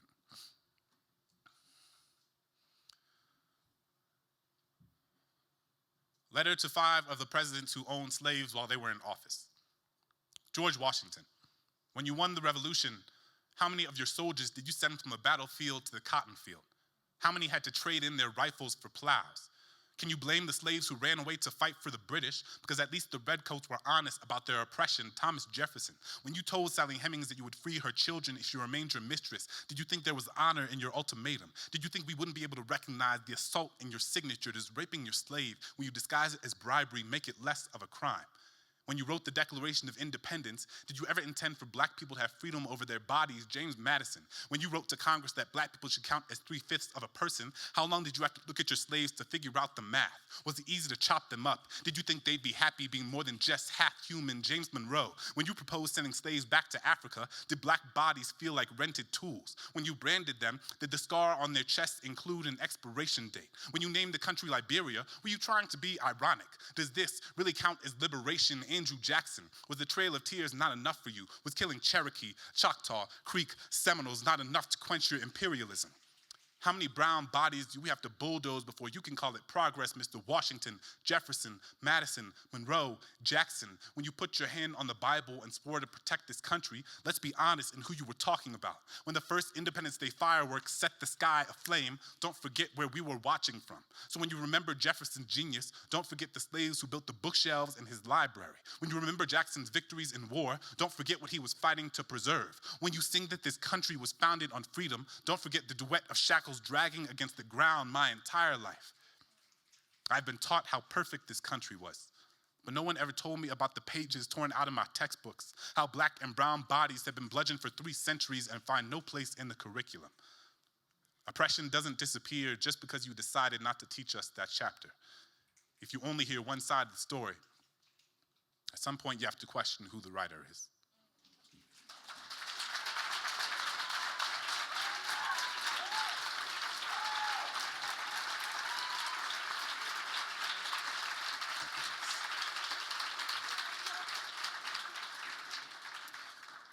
So I'm gonna do one more poem, and then we'll have like a couple questions that might be able to be asked.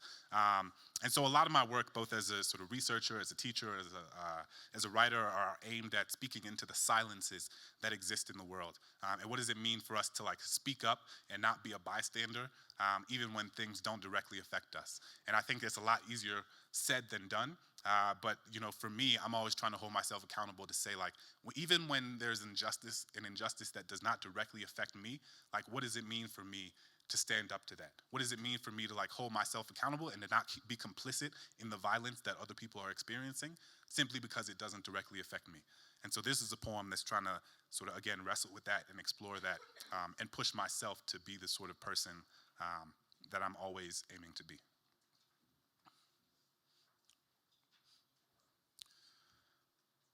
As a kid in a Catholic family in New Orleans, during Lent, I was always meant. Everybody get a little snap. It's been a while since I did this poem.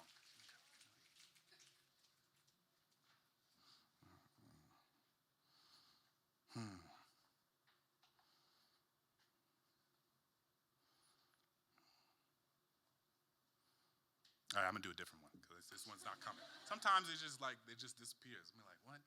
Okay. All right, so this is a poem by my dad. Shout out to Pops.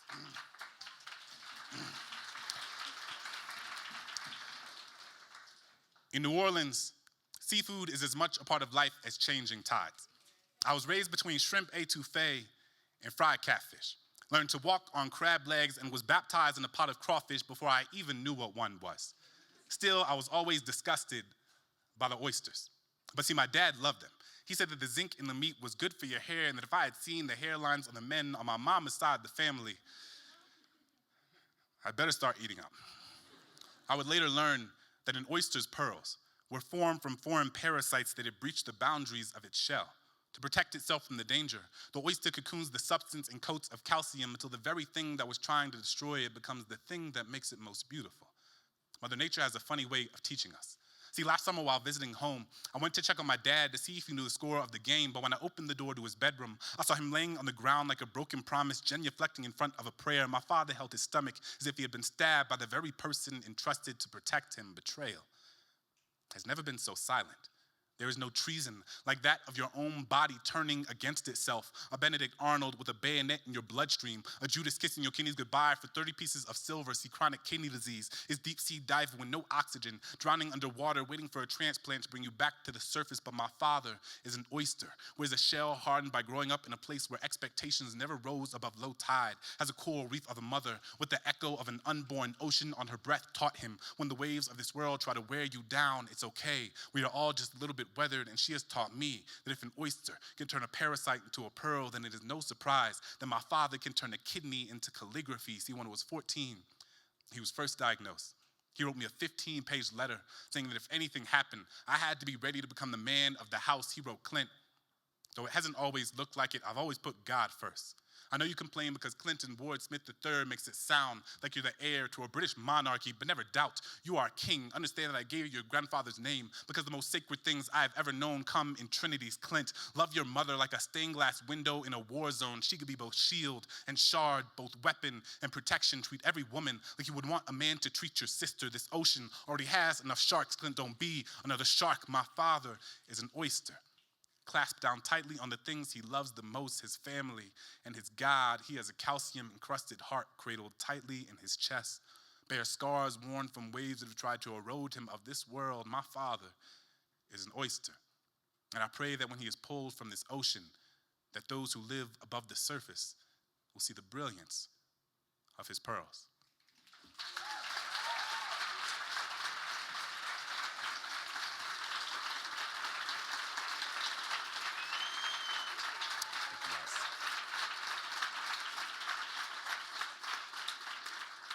So maybe just like one question if anybody has one.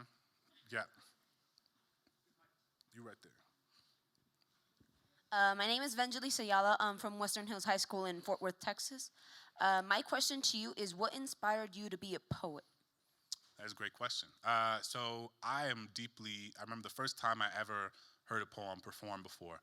It was a woman who had a disease called cerebral palsy. And I never heard of the disease. I didn't know what it was. But it's a sort of disease of the nervous system, I believe. And it was 2008, and I went and I heard her do this poem. And in 3 minutes, the way I thought about an entire demographic of people, like completely changed. And that was incredibly powerful to me. I had never been so viscerally moved by art in my life, and that like someone could get on stage and share their story, and that completely changed the way I thought about disability moving forward. And I see poetry as this sort of exercise in like radical empathy and this opportunity to really step outside of yourself and experience the world. You know, the old adage, like you don't take a step in someone else's shoes to understand how they navigate the world. Like that's what poetry does for me. It allows me to like step inside of an experience that exists beyond my own body, and to sort of have a deeper sense of empathy and compassion for how they experience the world, both the good and the bad. And so like, you know, I was a very like awkward kid growing up, and like definitely was not performative at all. And the idea of standing in front of a group of strangers and like saying your deepest, darkest secrets was like, that's crazy. I'm not gonna do that. I'm gonna be a professional soccer player. That didn't work out, so here we are, right? But yeah, I think it's this thing that like viscerally moves me in a way that few other pieces of art do. Maybe one more question. I know I'm going against the rules. Yeah. Where did you go to school in New Orleans? I went to Ben Franklin. Are y'all from New Orleans? Yeah. Hey, there we go. You like that never happens. You're like, oh, I'm from New Orleans, and it's like crickets. But if you do it for like Brooklyn, like half the room is like, yeah, Brooklyn. Like, that's what I'm saying. Every time. Shout out to Brooklyn. All right, thank you guys so much. I really appreciate it.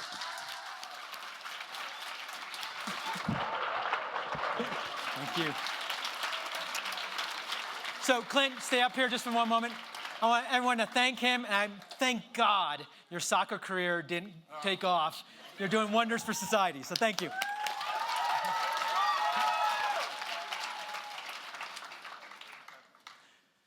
So when we at the Aspen Institute a year ago decided that we wanted to start a new division, the third division here at our organization, we wanted to focus on young people.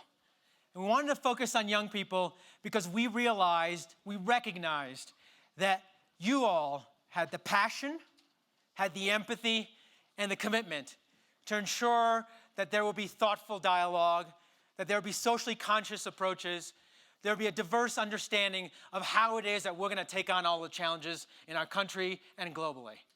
And so what today was about was for you to get a chance to interact with other like people in the audience, other people up here who exhibit that same passion, that same commitment, that same empathy, that same drive to make the world a better place.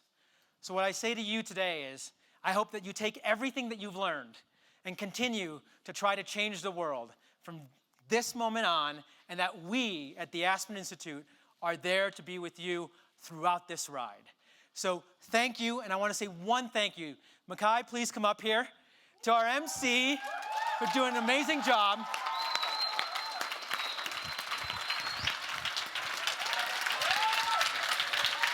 Everyone, I've had such an amazing time. Let's thank Raj. He's the reason, one of the biggest reasons why we're here. Raj, you got to stay up here. Okay.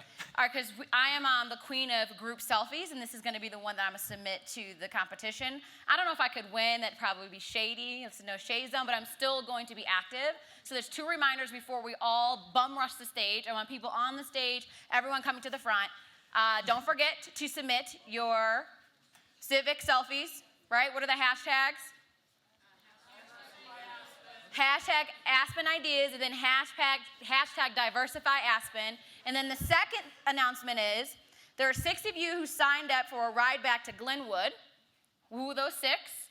Where's Katie? Wave your hand.